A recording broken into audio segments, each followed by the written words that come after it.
Hello guys, मेरे channel पर आपका स्वागत है। बिना किसी देरी के चलिए मनवा एक्सप्लेनेशन शुरू करते हैं।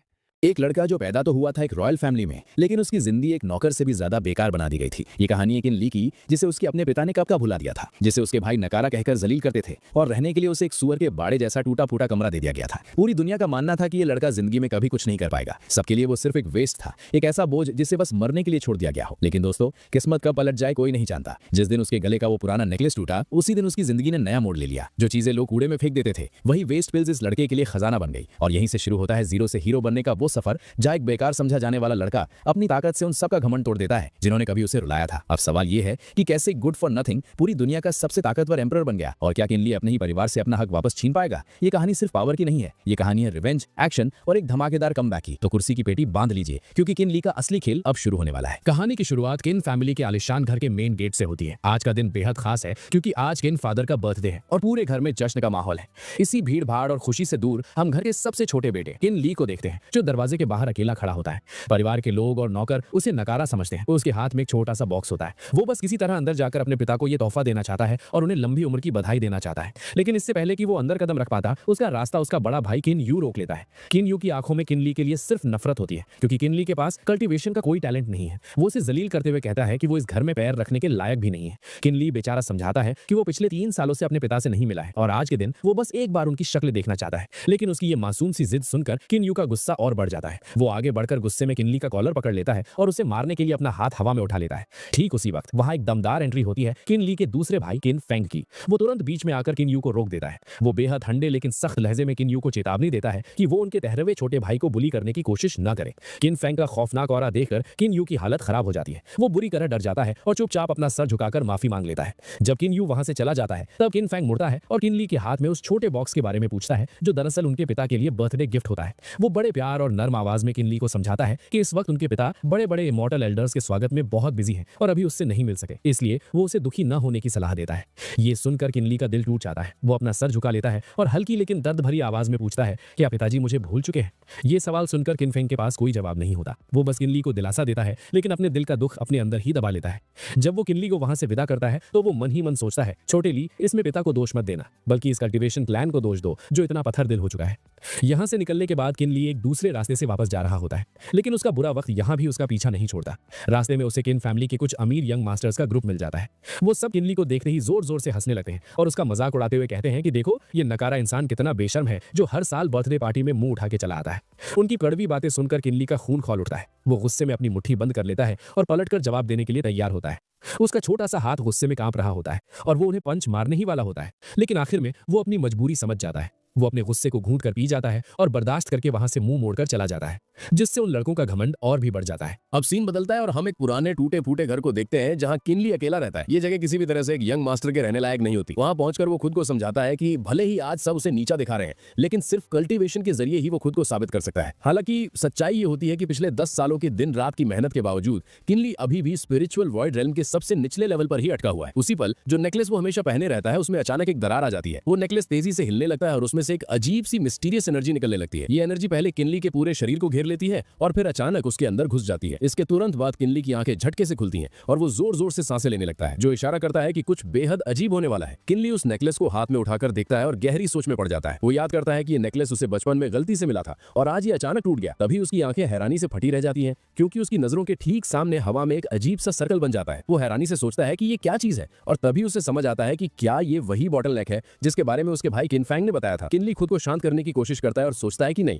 उसे अभी एक्साइटमेंट में कंट्रोल नहीं खोना चाहिए। वो तुरंत अपनी जेब से एक शीशी निकालता है और उसमें से कुछ की गैदरिंग पिल्स अपनी हथेली पर रखता है। उन 2 पिल्स को देखते हुए वो मन में सोचता है कि दूसरे भाई ने कहा था कि अगर मैं कभी बॉटल नेक पर पहुंचूं तो मुझे तुरंत ये 2 की गैदरिंग पिल्स खा लेनी चाहिए। लेकिन इससे पहले कि वो उन्हें खा पाता, उसके हाथ में रखी वो दोनों पिल्स अचानक बदलने लगती हैं। वो पिल्स अपने आप आसपास की इम्प्योर की को सोखने लगती हैं और पिल्स के अंदर की सारी इम्प्योरिटीज बाहर निकलने लगती हैं। किनली एक पिल को उठाकर देखता है और पाता है कि वो अब एक पूरी तरह से प्योरिफाइड की गैदरिंग पिल बन चुकी है। वो हैरानी से सोचता है कि क्या इस नेकलेस के स्पिरिट पैटर्न में मेडिसिनल पिल्स को प्योरीफाई करने की ताकत है। बिना वक्त गवाए वो उन दोनों पिल्स को अपने मुंह में डाल लेता है। इसके बाद किनली अपनी आंखें बंद करता है और अपनी एनर्जी को सर्कुलेट करना शुरू कर देता है। वो अपने कल्टीवेशन मेथड को एक्टिवेट करता है, स्पिरिचुअल की को कंट्रोल करता है और उन पिल्स के असर को एब्जॉर्ब करता है। और इसी के साथ एक लंबे अरसे के बाद वो उस बॉटल नेक को तोड़ देता है। अगले दिन सुबह होते ही एक नौकर किनली के दरवाजे पर दस्तक देता है। वो नौकर बेहद घमंडी लहजे में किनली को बताता है कि ओल्ड मास्टर का हुक्म है कि किनली अब 16 साल का हो गया है, इसलिए 3 महीने बाद उसे फार्मेसी जाकर काम में मदद करनी होगी। कमरे के अंदर से किनली जवाब देता है कि वो समझ गया। इस वक्त किनली अपने बिस्तर पर बैठा होता है और उसका दिल परेशान होता है। वो सोचता है कि फार्मेसी भेजने का मतलब है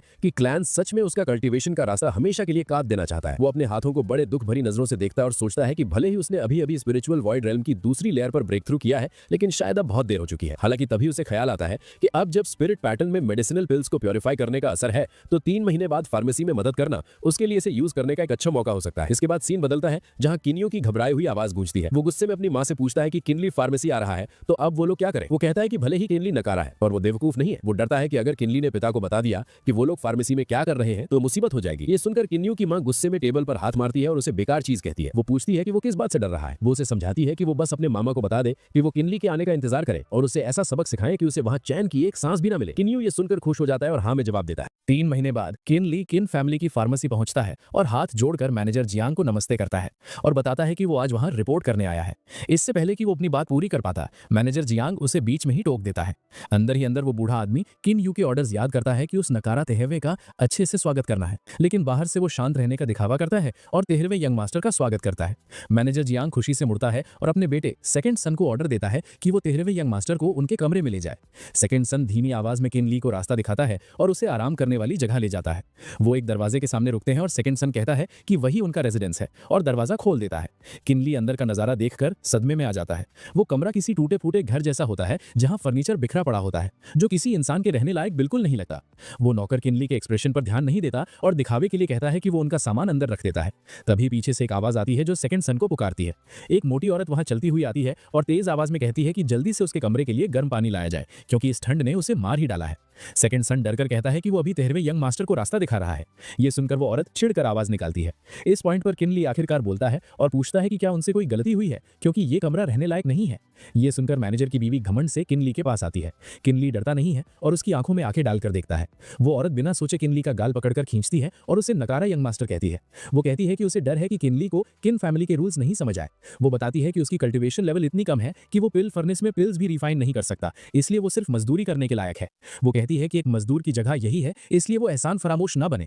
किनली उसे खूनी नजरों से घूरता है और कहता है कि वो उसे छोड़ दे। ये देखकर वो औरत गुस्सा हो जाती है और ताना मारती है कि क्या वो सच में खुद को यंग मास्टर समझता है। वो उसे धमकाती है कि अब वो फार्मेसी में है, इसलिए वो अपनी औकात याद रखे। किनली अब शांत रहने की कोशिश नहीं करता और गुर्राता है कि वो उसे छोड़ दे। इसके साथ ही किनली पूरी ताकत से उसे धक्का दे देता है। मैनेजर की बीवी धक्का खाकर पीछे रखे हुए सामान के ढेर पर जा गिरती है। दुकान के बाकी नौकर ये देखकर दौड़ते हुए आते हैं और चिल्लाते हैं कि ये बुरा हुआ और कहते हैं कि जल्दी से मैनेजर को बुलाया जाए।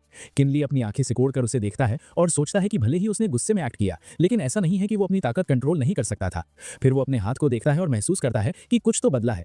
ठीक उसी वक्त मैनेजर जियांग वहां आ जाता है और पूछता है कि वहां क्या हो रहा है। जब वो अपनी बीवी को गिरते पड़ते उठते हुए देखता है, किनली उसे तीखी नजरों से देखता है और बताता है कि मैनेजर जियांग की बीवी कह रही थी कि किन फैमिली के रूल्स के हिसाब से वो सिर्फ एक मजदूर बन सकता है और उसे इसी कमरे में रहना होगा। ये सुनते ही वो बूढ़ा आदमी डर के साथ सोचता है कि इस नकारा को रूल्स के बारे में किसने बताया। किनली वहां से मुड़ता है और कहता है कि वो अभी जाकर अपने सेकंड ब्रदर किन फेंग से पूछता है कि क्या रूल्स सच में ऐसे ही हैं। किन फेंग का नाम सुनते ही मैनेजर जियांग तुरंत उसे रोकता है और कांपते हुए कहता है कि ये गलतफहमी है। वो कहता है कि वो भला यंग मास्टर से मजदूरी कैसे करवा सकते हैं और गिड़गिड़ाता है कि ये बात सेकंड यंग मास्टर के कानों तक नहीं पहुंचनी चाहिए। अपने आप को बचाने के लिए वो तुरंत चिल्लाता है और अपने बेटे सेकंड सन को बेवकूफ नौकर कहता है। वो झूठ बोलता है कि 13वें यंग मास्टर का कमरा बगल वाला है और उसे डांटकर हुक्म देता है कि वो जल्दी से यंग मास्टर को वहां ले जाए। सेकंड सन सर झुकाकर डर के मारे हाँ में जवाब देता है।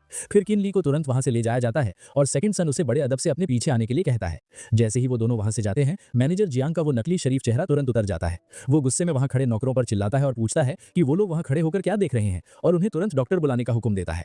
वो अपनी बीवी को घृणा से देखता है और मन ही मन सोचता है कि उन्हें उस नकारा लड़के ने बेवकूफ बना दिया। वो गुस्से में कसम खाता है कि वो इस बेइज्जती का बदला जरूर लेगा। दूसरी तरफ सेकंड सन किनली का सामान टेबल पर रखता है और बेडशीट ठीक करते हुए बड़े प्यार से बताता है कि 13वें यंग मास्टर को इसी कमरे में रहना होगा और अगर उन्हें किसी भी चीज की जरूरत हो तो वो बेझिझक बता दें। किनली सामने वाले कमरे की तरफ इशारा करता है और सेकंड सन से पूछता है कि वहां सामने क्या है। सेकंड सन ईमानदारी से बताता है कि वो पिल फर्नेस का फायरवुड रूम है जहां खराब हो चुकी मेडिसिनल पिल्स रखी जाती हैं।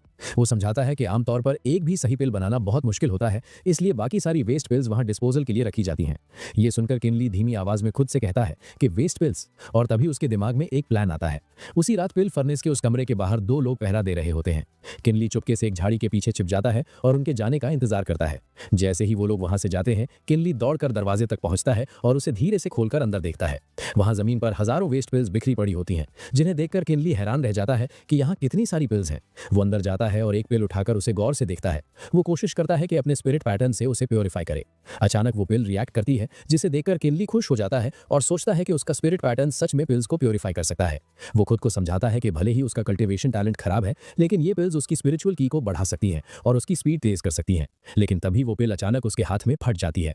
उसके टुकड़ों को देखकर किनली गहरी सांस लेता है और सोचता है कि ये कोशिश फेल हो गई, लेकिन वो हार नहीं मानता और दोबारा कोशिश करने का फैसला करता है और पूरी रात वहीं उस कमरे में बिता देता है। कुछ दिन बाद हम किनली को लगातार ट्रेनिंग करते हुए देखते हैं। वो वाटर एरो टेक्निक का इस्तेमाल करता है और एक पानी का तीर सीधा एक पेड़ के तने पर मारता है।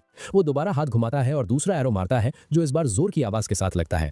ये देखकर किनली की आंखों में खुशी चमक उठती है। वो आंखें बंद करके महसूस करता है कि अगर वो इस टेक्निक को इंस्टेंट एक्टिवेट कर सके तो वो अपने से ताकतवर दुश्मनों से भी लड़ सकता है। लेकिन वो सोचता है कि पिल्स को प्योरीफाई करना आसान नहीं है, क्योंकि कई दिनों की मेहनत के बाद वो सिर्फ एक पिल ही प्योरीफाई कर पाया है। वो मुट्ठी बंद करके खुद से वादा करता है कि उसे और मेहनत करनी होगी। वहीं दूसरी तरफ किन फैमिली के घर में किन यू गुस्से में चिल्लाता है कि किन ली की इतनी हिम्मत कैसे हुई। मैनेजर जैंग वहां घुटनों पर बैठकर गिड़गिड़ाता है और किन यू की मां को कजिन कहकर मदद मांगता है।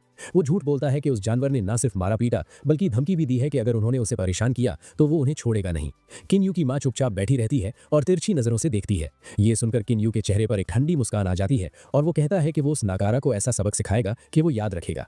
सीन वापस फार्मेसी में आता है, जहां किनली टेबल पर किताबों का ढेर रखता है और नौकर को बताता है कि उसने ये सारा काम खत्म कर दिया है। वहां का नौकर इज्जत से कहता है कि यंग मास्टर ने बहुत मेहनत की है। तभी किनली की नजर टेबल पर रखी कुछ दूसरी किताबों पर पड़ती है और वो कहता है कि वो उनका हिसाब भी देख सकता है। लेकिन नौकर घबराकर मना कर देता है और कहता है कि मैनेजर हमेशा उन किताबों को खुद हैंडल करते हैं, इसलिए यंग मास्टर को परेशान होने की जरूरत नहीं है। ये सुनकर किनली को शक हो जाता है। वो सोचता है कि ये लोग हमेशा उससे दवाइयों का हिसाब क्यों छुपाते हैं और उसे यकीन हो जाता है कि जरूर यहाँ कुछ गड़बड़ चल रही है। ठीक उसी वक्त बाहर से किन यू की आवाज आती है, जो किनली को जानवर और सड़ा हुआ बच्चा कहते हुए बाहर निकलने के लिए ललकार रहा होता है। वो चिल्लाता है कि किनली नाटक न करे और बाहर आए, और वो पूछता है कि क्या उसने उसकी 9वीं आंट को मारा था। किनली पलटकर बड़े आराम से जवाब देता है कि अगर उसने मारा भी तो क्या हुआ। ये सुनकर किन यू आग बबूला हो जाता है और कहता है कि वो उसकी एल्डर है और ये बदतमीजी है। इस पर किनली शांति से जवाब देता है कि वो किन यू की एल्डर होगी, उसकी नहीं।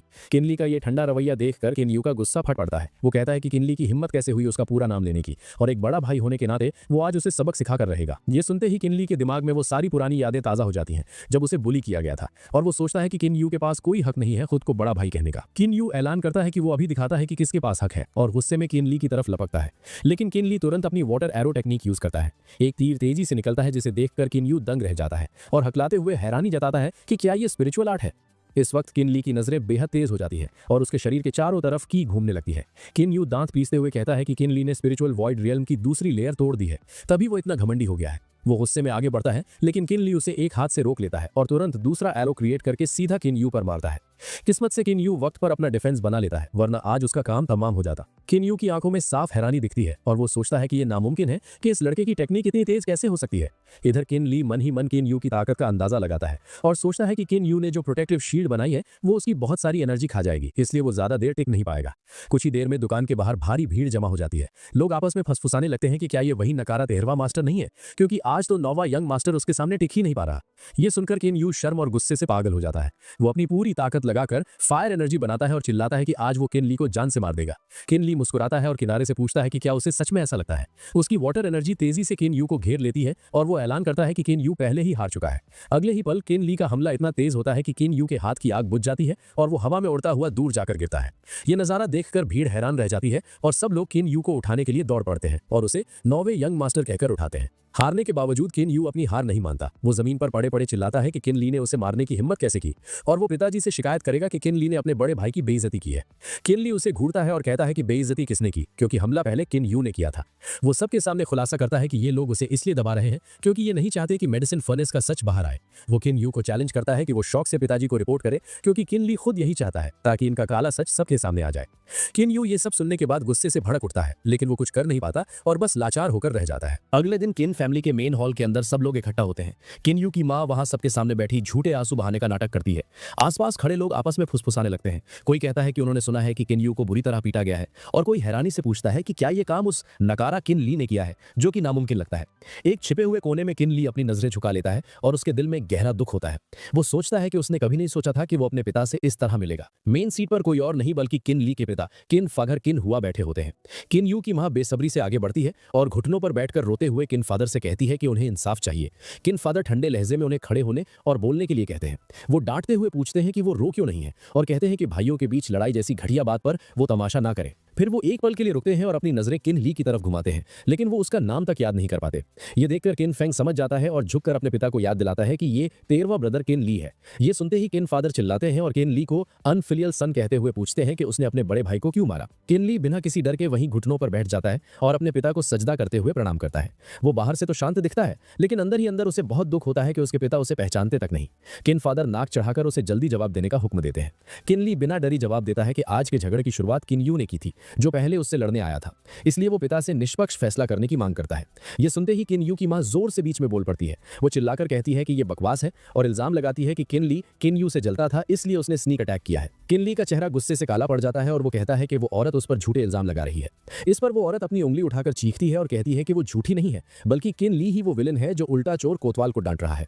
वो फिर से रोने का नाटक करती है और कहती है कि किन यू ने तो किन ली को दिल से अपना माना था, बस कुछ कड़वे शब्द बोले थे, लेकिन बदले में किन ली ने उसके खिलाफ साजिश की। वो रोती रहती है और कहती है कि एक नकारा कल्टीवेटर बिना स्नीक अटैक किए भला उसके बेटे को कैसे घायल कर सकता है। ये सुनकर भीड़ फिर से फुसफुसाने लगती है। लोग कहते हैं कि किन यू तो स्पिरिचुअल वॉइड रेल्म की 3rd लेवल पर है, इसलिए किन ली जरूर झूठ बोल रहा है और उसका कैरेक्टर बहुत खराब है। अचानक किन फादर जोर से चिल्लाते हैं और सबको शांत रहने का हुक्म देते हैं। वो घूरकर अपने बेटे किन ली को देखते हैं और पूछते हैं कि उसकी कल्टीवेशन लेवल क्या है और क्या वो सच में अपने 9वें ब्रदर के बराबर है। किन ली ईमानदारी से जवाब देता है कि अभी कुछ वक्त पहले ही उसने स्पिरिचुअल वॉइड रेल्म की 2nd लेयर को ब्रेक किया है। ये सुनते ही किन फादर गुस्से में उछल पड़ते हैं और उसे डांटते हुए कहते हैं कि अगर झूठ ही बोलना है तो कोई ढंग का झूठ बोले, क्योंकि वो उसे बेवकूफ समझने की गलती ना करे। किन ली को यह सुनकर बुरा लगता है, लेकिन वो सीधा अपने पिता की आंखों में देखता है और दृढ़ता से जवाब देता है। वो चैलेंज करता है कि अगर पिता को उस पर यकीन नहीं है तो वो सबके सामने किसी भी 3rd लेयर प्रैक्टिशनर को उससे लड़ने के लिए भेज दे। किन ली सबके सामने ऐलान करता है कि अगर वो हार गया तो वो सजा के तौर पर अपनी जान लेने को भी तैयार है। वो शर्त रखता है कि जब तक सामने वाला 3rd लेवल पर है वो उसे पहला हमला करने का मौका देगा, और अगर फिर भी किन ली हार गया तो वो अपनी जान देकर इस गुनाह की भरपाई करेगा। ये सुनकर किन फेंग और वहां मौजूद सब लोग बुरी तरह शॉक हो जाते हैं। तभी पास खड़ा सबसे बड़ा भाई किन डा ये सुनकर हंसते हुए ताना मारता है। वो पिता से कहता है कि जब किन ली इतना ही कह रहा है तो क्यों ना उसे आजमा लिया जाए, अगर वो जीत गया तो बाद में बात कर लेंगे। पिता किन फादर थोड़ा मजबूर होकर पूछते हैं कि क्या कोई है जो किन ली से लड़ना चाहता है। उसी वक्त 11th ब्रदर किन टोंग आगे आता है और कहता है कि वो लड़ेगा। पिता हाँ में सर हिला देते हैं। किन टोंग किन ली को उकसाने वाली नजरों से देखता है और कहता है कि वो उम्र में बड़ा है और उसकी कल्टीवेशन भी ज्यादा है, इसलिए वो किन ली को पहला बार करने का मौका देगा। किन ली बिना डरे मना कर देता है और कहता है कि इसकी जरूरत नहीं है। वो कहता है कि जब 11वें ब्रदर पहले हमला करेंगे तभी वो अपनी मासूमियत साबित कर पाएगा। किन टोंग हंसकर पूछता है कि वो बड़ा कॉन्फिडेंट है और पूछता है कि उसने कितनी तरह की स्पिरिचुअल आर्ट सीखी है। किन ली सच सच बताता है कि उसने सिर्फ एक तरह की वाटर एरो टेक्निक सीखी है। ये सुनते ही किन टोंग और बाकी सब लोग जोर जोर से हंसने लगते हैं कि बस एक टेक्निक से ये लड़ने आया है। लेकिन किन ली गुस्सा नहीं होता, बस अपनी तेज नजरों से किन टोंग को घूरता रहता है और चेतावनी देता है कि उसने ये कला अभी नई सीखी है, इसलिए अगर 11वें ब्रदर को चोट लग जाए तो वो उसे माफ कर दे। किन टोंग गुस्से में बड़बड़ाता है और कहता है कि ये बदतमीजी है। वो तुरंत एक फायरबॉल लॉन्च करता है और चिल्लाता है कि वो अभी उसे मजा चखाता है। किन ली मन ही मन जज करता है कि ये हमला तो किन यू से भी स्लो है। वो अपनी ताकत इकट्ठा करता है और एक वाटर एरो क्रिएट करके सीधा किन टोंग की तरफ फेंक देता है। एरो इतनी तेजी से निकलता है कि किन टोंग के कुछ बाल कटकर जमीन पर गिर जाते हैं। किन ली धीमी आवाज में चेतावनी देता है कि स्पिरिचुअल आर्ट्स की आंखें नहीं होती, इसलिए 11वें ब्रदर संभल कर रहे। अपने बाल कटते देख किन टोंग पागल हो जाता है और हमला जारी रखता है। वो कहता है कि वो तो बस रहम खा रहा था, लेकिन अब नहीं छोड़ेगा। लेकिन इससे पहले कि वो हमला कर पाता, किन ली का दूसरा वाटर एरो उसके कंधे को चीरते हुए निकल जाता है। किन टोंग के चेहरे का रंग उड़ जाता है और वो दर्द के मारे वहीं घुटनों पर गिर पड़ता है। मैच खत्म होते ही नीचे भीड़ में शोर मच जाता है। लोग हैरान रह जाते हैं कि किन टोंग हार गया और किन ली की टेक्निक इतनी फास्ट कैसे हो सकती है। लोग शक करते हैं कि कहीं उसने कोई टैलिस्मैन तो यूज नहीं किया। किन फेंग गर्व से किन ली को देखता है और सोचता है कि छोटा ली अभी से इतना ताकतवर है, अब कोई उसे नकारा नहीं कहेगा। किन फादर भी मन ही मन तारीफ करते हैं कि इतनी तेज कास्टिंग एबिलिटी एक नायाब टैलेंट है। बस अफसोस कि किन ली की उम्र अब कल्टीवेशन शुरू करने के लिए निकल चुकी है। किन ली तुरंत घुटनों पर बैठ जाता है और पिता से फैसला सुनाने की गुहार लगाता है। पिता कुछ बोल नहीं पाते और बस उसे घूरते रहते हैं, लेकिन सबसे बड़ा भाई किंडा अपनी हार नहीं मानता।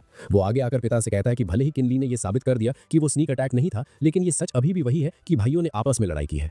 उसकी अगली बात सुनकर किन फेंग और किन ली दोनों को गुस्सा आ जाता है। किंडा कहता है कि अगर किन ली को कड़ी सजा नहीं दी गई तो फ्यूचर में कोई भी परिवार के नियम नहीं मानेगा। किंडा की बातें सुनकर किन ली गुस्से में जवाब देने की कोशिश करता है और कहता है कि बड़े भाई को ऐसी बातें नहीं करनी चाहिए, लेकिन इससे पहले कि वो अपनी बात पूरी कर पाता किंडा उसे बीच में ही टोक देता है। वो गुस्से में कहता है कि किन ली कितना ढीठ है, क्योंकि एक ही परिवार के भाइयों का आपस में लड़ना रूल्स का वायलेशन है। वो कहता है कि ये बात मायने नहीं रखती कि किन ली ने स्नीक अटैक किया या नहीं, बल्कि मुद्दा यह है कि उसने परिवार का नुकसान किया है। वो किन ली पर दबाव डालते हुए पूछता है कि क्या वो किन फैमिली के लॉ से असहमत है या फिर अपने बड़े भाई से। ये मौका देखते ही किन्यू की मां आग में घी डालने के लिए लपकती है। वो ताना मारती है कि किनली बिल्कुल ऐसा ही है, क्योंकि उसकी मां बचपन में ही मर गई थी, इसलिए उसे तमीज सिखाने वाला कोई नहीं बचा। ये सुनकर किनली का खून खौल उठता है और वो कुछ बोलने ही वाला होता है, लेकिन किन्यू भी मौके का फायदा उठाता है। वो पिता से शिकायत करता है कि किनली उसका सम्मान भी नहीं करता, इसलिए वो पिता से न्याय की मांग करता है। किन फादर मन ही मन सोचते हैं कि भले ही किनली की कास्टिंग एबिलिटी अच्छी है, लेकिन अगर वो रैंक में आगे नहीं बढ़ सकता तो वो बेकार है।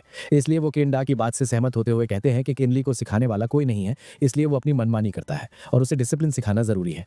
पिता के ये शब्द किनली को किसी बिजली के झटके की तरह लगते हैं। इसके बाद किन फादर सजा सुनाते हैं। वो ऐलान करते हैं कि किन फैमिली के रूल्स के मुताबिक वो किनली और किन्यू दोनों को आधे साल की कैद की सजा देते हैं और उनका मंथली अलाउंस भी काट दिया जाएगा।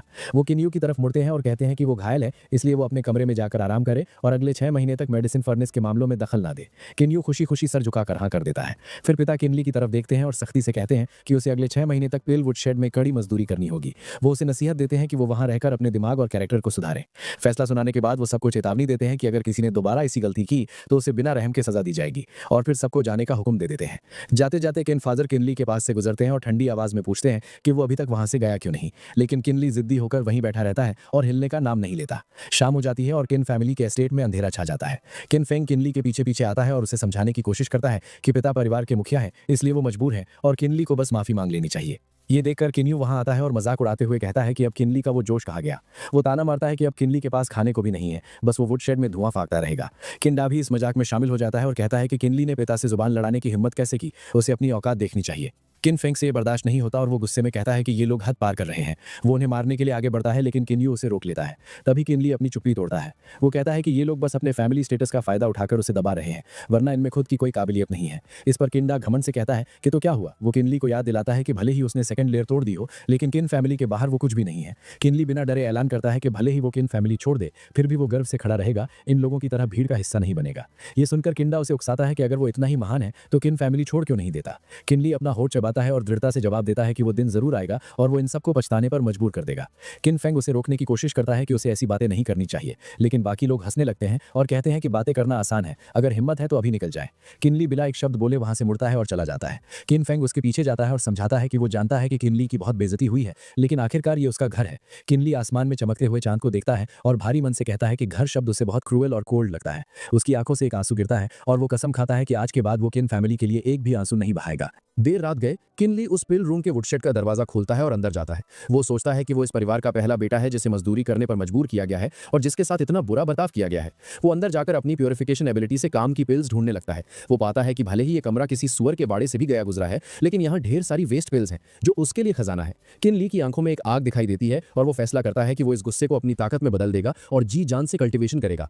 आधा साल बीत जाता है। पिछले 6 महीनों में किनली ने आसानी से ढेर सारी लो ग्रेड पिल्स को प्योरीफाई कर लिया है, जिससे उसकी कल्टिवेशन स्पीड बहुत तेज हो गई है। वो सोचता है कि किन फैमिली के पास एक खास स्पिरिट प्रोटेक्शन पिल होती है जो शरीर की मेरिडियंस को मजबूत करती है, जिससे कोई भी इंसान बिना डर के प्रैक्टिस कर सकता है। इन्हीं पिल्स की मदद से किन ली की कल्टिवेशन बिजली की रफ्तार से आगे बढ़ती है। इस दौरान वो कई नई टेक्निक्स सीख लेता है। वो लो लेवल स्पिरिचुअल आर्ट और पर्पल स्पिरिट आर्ट में माहिर हो जाता है। साथ ही वो fireball art, internal site art और ईगल आई आर्ट भी सीख लेता है। हालांकि उसकी 6 महीने की सजा खत्म हो चुकी होती है, लेकिन किन ली वहां से जाने से मना कर देता है और वहीं रहकर उन पिल्स का फायदा उठाता रहता है। इस बीच किन फेंग 2 बार उससे मिलने आता है और कहता है कि वो पिता से माफी मांग ले, लेकिन किन ली साफ मना कर देता है और पूरे 2 साल तक वहीं रहता है। 2 साल बाद किन फैमिली के लोग लगभग भूल चुके होते हैं कि कोई 13वां यंग मास्टर भी है। एक दिन वुडशेड में किन ली अभी भी पिल्स ढूंढ रहा होता है। वो अपनी मुट्ठी बंद करता है और उसके दिल में जीत की खुशी होती है। वो महसूस करता है कि उसकी कल्टीवेशन अब स्पिरिचुअल वॉइड रेल्म की 3rd लेयर तक पहुंच गई है और वो सारे लो लेवल आर्ट्स सीख चुका है, जिसका मतलब है कि अब वो एक ट्रू कल्टीवेटर बन गया है। लेकिन तभी उसे एक चिंता भी होती है। वो उस मिस्टीरियस नेकलेस के बारे में सोचता है और उसे एहसास होता है कि वुडशेड की वेस्ट पिल्स से वो सिर्फ लो ग्रेड पिल्स ही बना सकता है। वो हाथ में पकड़ी पिल को देखकर परेशान होता है और सोचता है कि उसकी करंट करंट लेवल के हिसाब से बिना मिड ग्रेड मेडिसिनल पिल्स के आगे बढ़ना बहुत मुश्किल होगा। किन ली अपना सारा सामान एक कपड़े की गठरी में बांध लेता है और बड़े आराम से वहां से निकल जाता है। वो मन में सोचता है कि किन फैमिली का यह मेडिसिन फर्नेस अब उसकी जरूरतों को पूरा नहीं कर सकता, इसलिए उसे एक बड़ी जगह और नए रास्ते की जरूरत है। जब वो एक नेबरहुड से गुजर रहा होता है तभी उसे दो लोग आपस में बात करते हुए सुनाई देते हैं। वो लोग बात कर रहे होते हैं कि किन फैमिली और मू फैमिली के बीच एक मैरिज अलायंस होने वाला है और इसमें सबसे बड़ी उम्मीद यंग मास्टर किन यू है। वो बताते हैं कि उन्होंने सुना है कि 1 महीने पहले ही किन यू ने स्पिरिचुअल वॉइड रेल्म की 4th लेयर पर ब्रेक थ्रू कर लिया है। ये सुनकर किन ली थोड़ा हैरान होता है और सोचता है कि किन यू इतना आगे बढ़ गया है। ठीक उसी वक्त मेन दरवाजा खुलता है और किन फेंग वहां ठंडे लहजे में कहता है कि उसे 13वें ब्रदर से मिलना है। जैसे ही वो किन ली को देखता है उसकी आंखों में खुशी की चमक आ जाती है और वो चिल्लाता है कि 13वां ब्रदर बाहर आ गया है। इससे पहले कि किन ली कुछ रिएक्ट कर पाता, किन फेंग दौड़कर उसका हाथ पकड़ लेता है और कहता है कि वो जल्दी घर चले क्योंकि वहां एक खुशखबरी उसका इंतजार कर रही है। किन फेंग रास्ते में समझाता है कि 1 साल पहले पिता ने मू फैमिली के एक एक्सपर्ट मू सुई फेंग की जान बचाई थी। इस एहसान के बदले मू सुई फेंग ने फैसला किया कि वो अपनी बेटी मू यूरान की शादी किन फैमिली के किसी बेटे से करेगा। पहले चॉइस किन यू था, लेकिन मिस मू ने शर्त रखी कि किन फैमिली के सभी बेटे आपस में फेयर कंपटीशन करेंगे और जो ट्रायल पास करेगा वही चुना जाएगा। किन फेंग मन ही मन सोचता है कि अगर किन ली को मू फैमिली का सपोर्ट मिल गया तो किन फैमिली के लोग उसे कभी नकारा नहीं समझेंगे। कुछ देर बाद वो दोनों अरीना में पहुंच जाते हैं। वहां किन फादर के बगल में मू सुफेंग बैठा होता है और उनके पास एक बेहद खूबसूरत लड़की मू योरान बैठी होती है। उसकी खूबसूरती देखकर किन ली भी दंग रह जाता है और शर्मा जाता है। मू योरान की बस एक झलक ने वहां मौजूद सारे लड़कों को दीवाना बना दिया होता है। मू योरान शर्माते हुए मैक्स देख रही होती है। तभी ऐलान होता है कि किन नान जीत गया है। नीचे खड़े होकर किन ली एनालाइज करता है कि ये किन नान बस दिखावा कर रहा है क्योंकि इसकी स्पेल कास्टिंग स्पीड बहुत स्लो है और इसका मू फैमिली की नजरों में आना नामुमकिन है। ऊपर स्टेज पर किन फादर हंसते हुए मू सुफेंग से पूछते हैं कि उन्हें ये लड़का कैसा लगा। मू सुफेंग कहता है कि लड़का बुरा नहीं है, लेकिन फैसला योरान पर डिपेंड करता है। जब वो योरान से पूछते हैं तो वो बोर होकर अपनी ठोडी पर हाथ रखती है और गहरी सांस लेते हुए कहती है कि वो लड़का ठीक ठाक है। किन ली ये नोटिस करता है कि मू योरान इस शादी में बिल्कुल इंटरेस्टेड नहीं लग रही, शायद उसे मजबूर किया जा रहा है। किन फादर बात आगे बढ़ाते हैं और कहते हैं कि अब किन यू और किन नान का मैच करवाते हैं। तभी किन फेंग आगे आता है और पिता को याद दिलाता है कि उन्होंने 13वें ब्रदर को भुला दिया है, उसने अभी तक फाइट नहीं की है। किन ली का नाम सुनते ही सब लोग पलट कर देखते हैं और मजाक उड़ाते हैं कि वो कचरा आखिरकार बाहर आ ही गया। लोग हंसते हैं कि क्या वो मू फैमिली का दामाद बनने आया है ताकि एक ही बार में अपनी किस्मत बदल सके, जबकि वो वही है जो 2 साल से आग वाले कमरे में बंद था। किन ली अपना गुस्सा दबा लेता है और कुछ नहीं बोलता। किन फादर शर्मिंदा होकर किन फेंग को डांटे हैं कि वो तमाशा न करे, लेकिन किन फेंग कहता है कि 13वां ब्रदर भी एक यंग मैन है। बगल में खड़ा किन डा हंसता है और कहता है कि आज इंपॉर्टेंट दिन है, इसलिए वक्त बर्बाद करने की जरूरत नहीं है। किन फेंग गुस्से में कहता है कि मिस मू ने कहा था कल्टीवेशन लेवल मैटर नहीं करता। किन यू उकसाते हुए कहता है कि मिस मू एक रेयर टैलेंट है, उनका पति कोई कचरा कैसे हो सकता है। किन यू की बात पर सभी लोग एक साथ रिएक्ट करते हैं कि ओल्ड नाइन्थ सही कह रहा है। किन फेंग गुस्से में आगे बढ़ता है, लेकिन किन ली उसे रोक लेता है और कहता है कि रहने दो, वो लड़ना नहीं चाहता। किन यू जोर से हंसता है और कहता है कि वजह साफ है, वो अपनी बेइज्जती होने से डर रहा है। अब किन ली से बर्दाश्त नहीं होता और वो पलटकर जवाब देता है कि बाहर वालों के सामने अपने ही भाई की बेइज्जती करना क्या ज्यादा शर्म की बात नहीं है। ये सुनकर किन यू चौंक जाता है। ऊपर बैठा मू सू फेंग शांति से ऑब्जर्व करता है और सोचता है कि रिपोर्ट्स के मुताबिक किन ली का टैलेंट खराब है, लेकिन हैरानी की बात यह है कि इतनी बेइज्जती के बाद भी वो गुस्सा नहीं हुआ, बल्कि शांति से जवाब दे रहा है। वो सोचता है कि ऐसी मेंटल स्ट्रेंथ किसी आम इंसान में नहीं होती। गुस्से में किन यू पूछता है कि उसने क्या कहा। किन ली अपनी कमर पर हाथ रखकर ठंडा हंसता है और कहता है कि वो उसे कचरा क्यों बुला रहा है। अगर वो कचरा है तो किन यू तो उससे भी गया गुजरा है, क्योंकि वो उसका हारा हुआ दुश्मन है। ये सुनते ही किन यू का गुस्सा फट पड़ता है और वो चैलेंज करता है कि 13वें की हिम्मत कैसे हुई। वो देखना चाहता है कि असली ट्रैश कौन है। किन ली मुस्कुराता है और कहता है कि अगर पिता इजाजत दे तो वो तैयार है। मू सू फेंग अपनी स्पिरिट से किन ली को स्कैन करता है और निराश होता है कि किन ली अभी भी 3rd लेयर पर है, जबकि किन यू 4th लेयर पर है। उसे लगता है लड़का बस बातें बना रहा है। माहौल गर्म देकर मू योरान बीच में आती है और किन फादर से कहती है कि वो खुद इन दोनों भाइयों का मैच करवाएगी। किन फादर हाँ कर देते हैं और फेयर ड्यूल का ऐलान करते हैं। किन यू खुशी से स्टेज पर दौड़ता है और कहता है कि वो तैयार है। किन ली उसे हाथ के इशारे से आने के लिए उकसाता है। किन यू गुस्से में हमला करता है। किन ली हल्का सा साइड स्टेप लेता है और बचता है। वो वक्त पर हवा में ऊंचा जंप लगाता है और किन यू के खतरनाक हमले से बच जाता है। ये देखकर कि किन ली ने उसके अटैक को डॉज कर लिया है, किन यू तुरंत फायरबॉल आर्ट यूज करता है। इस वक्त किन ली मन ही मन किन यू की तारीफ करता है कि वो 2 साल पहले के मुकाबले काफी ज्यादा खतरनाक हो गया है। किन यू लगातार हमला करता रहता है और किन ली फुर्ती से बचता रहता है। भीड़ मजाक उड़ाती है कि किन ली बस भाग रहा है। किन फादर को चिंता होती है कि 13वां हारेगा। बचते हुए किन ली मुस्कुराता है और कहता है कि किन यू बस पागलों की तरह किलिंग मूव्स फेंक रहा है, उसे सही वक्त पर हमला करना भी नहीं आता, इसलिए वो उससे लड़ने के लायक नहीं है। अचानक किन यू की आंखों में डर दिखता है। उसके पैरों के नीचे जमीन पर एक सैंड वॉर्टेक्स बन जाता है। वो उछलता है, लेकिन तभी किन ली अपना एंटेंगलमेंट आर्ट यूज करता है। एक लंबी पेड़ की डाली तेजी से निकलती है और किन यू का पैर पकड़कर उसे वापस रेत के गड्ढे में खींच लेती है। रेत उसके शरीर को कवर कर लेती है। किन ली ठंडे लहजे में कहता है कि स्पेल कास्टिंग के लिए सही टाइमिंग जरूरी होती है और किन यू की आपाखोनी कास्टिंग बेकार है। वो हमला जारी रखता है और क्विक सैंड आर्ट और एंटेंगलमेंट आर्ट का यूज करता है। डालियां और रेत किन यू को जकड़ लेती है। फिर किन ली एक वाटर एरो बनाता है और ताना मारता है कि अब शायद किन यू को अपनी spiritual energy body protection protection use करनी चाहिए। वो एरो छोड़ देता है। जैसा उसने सोचा था, किनयू तुरंत अपनी बॉडी प्रोटेक्शन एक्टिवेट कर लेता है। किनली रुकता नहीं है और लगातार हमला करता रहता है। इस वक्त किनयू के दोनों हाथ बुरी तरह बंधे हुए होते हैं। मौका देखते ही किनली तुरंत अपनी विंड वॉक आर्ट यूज करता है। वो अपने हाथ में स्पिरिट एनर्जी इकट्ठा करता है और एक तेज पाम स्ट्राइक सीधा किनयू के शरीर पर मारता है। चोट लगते ही किनयू के मुंह से खून निकल आता है। किनली हल्का सा मुस्कुराता है और क्विक सैंड आर्ट एक्टिवेट कर देता है। किनयू तेजी से रेत के ढेर के नीचे दबने लगता है। रेत की परत मोटी होती जाती है और उसे इस तरह जकड़ लेती है कि वो रिएक्ट भी नहीं कर पाता। इसके तुरंत बाद किनली वापस वाटर एरो यूज करता है। वो मन ही मन समझाता है कि सबसे जरूरी चीज स्पेल कास्टिंग की कोऑर्डिनेशन होती है। वो सोचता है कि भले ही स्पेल्स कमजोर हों, लेकिन अगर उन्हें एक चेन अटैक में सही से जोड़ा जाए तो उनका असर कई गुना बढ़ जाता है। जैसे ही वो आगे बढ़ता है, वो किनयू को चेतावनी देता है कि वो जल्दी से अपनी spiritual energy body protection use करे, वरना वो पक्का मारा जाएगा। इसके बाद वो वाटर एरो छोड़ देता है। किनयू बिना हिचकिचाए तुरंत अपनी spiritual energy body protection activate कर लेता है, लेकिन अंत में वो बुरी तरह थक चुका होता है और जोर जोर से सांसें ले रहा होता है। किनली का हर एक दाव एक दूसरे से जुड़ा हुआ होता है। स्पेल्स का कॉम्बिनेशन, गहरी टेक्निक्स और मूवमेंट टेक्निक्स मिलकर एक फ्लॉलेस लेवल तक पहुंच जाती है। जब किनली देखता है कि किनयू की बॉडी प्रोटेक्शन धीरे धीरे गायब हो रही है, तो वो हंसता है और याद दिलाता है कि ये दूसरी बार है और अब किनयू के पास ज्यादा स्पिरिचुअल पावर नहीं बची है। इस बार वो एंटेंगलमेंट आर्ट को और ज्यादा ताकत से यूज करता है। पेड़ की डालियां तुरंत किनयू के शरीर के नाजुक हिस्सों को कसकर जकड़ लेती हैं।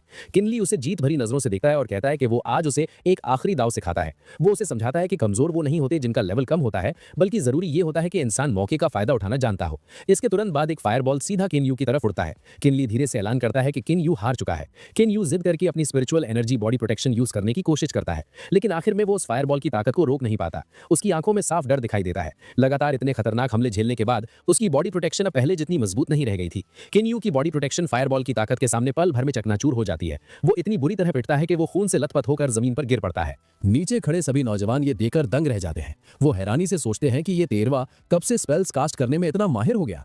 क्या ये वही कचरा है जिसे वो पहले जानते थे? ऊपर स्टेज पर बैठे पिता किन हुआ के चेहरे पर पछतावे की एक लकीर आ जाती है। वो मन ही मन सोचते हैं कि उन्होंने एक पिता होने के नाते तेरवे को कभी समझा ही नहीं और उसे कचरा समझते रहे। वो परेशान होकर सोचते हैं कि ऐसी कल्टीवेशन करने के लिए किन ली के पास कैसी काबिलियत होनी चाहिए। वो एहसास करते हैं कि किन ली ही असली जीनियस है, लेकिन उसके कमजोर टैलेंट की वजह से उन्होंने उस पर कभी ध्यान नहीं दिया और ये उनकी सबसे बड़ी बेवकूफी थी।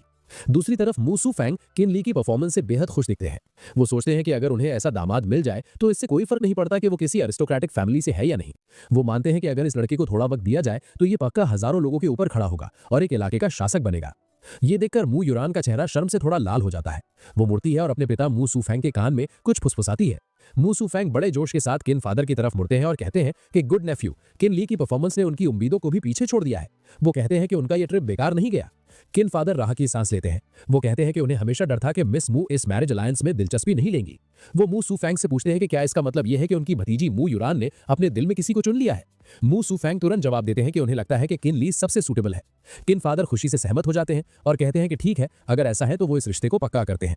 मू युरान शर्माते हुए हाँ करती है और कहती है कि वो अपने पिता और अंकल किन की बात मानेगी।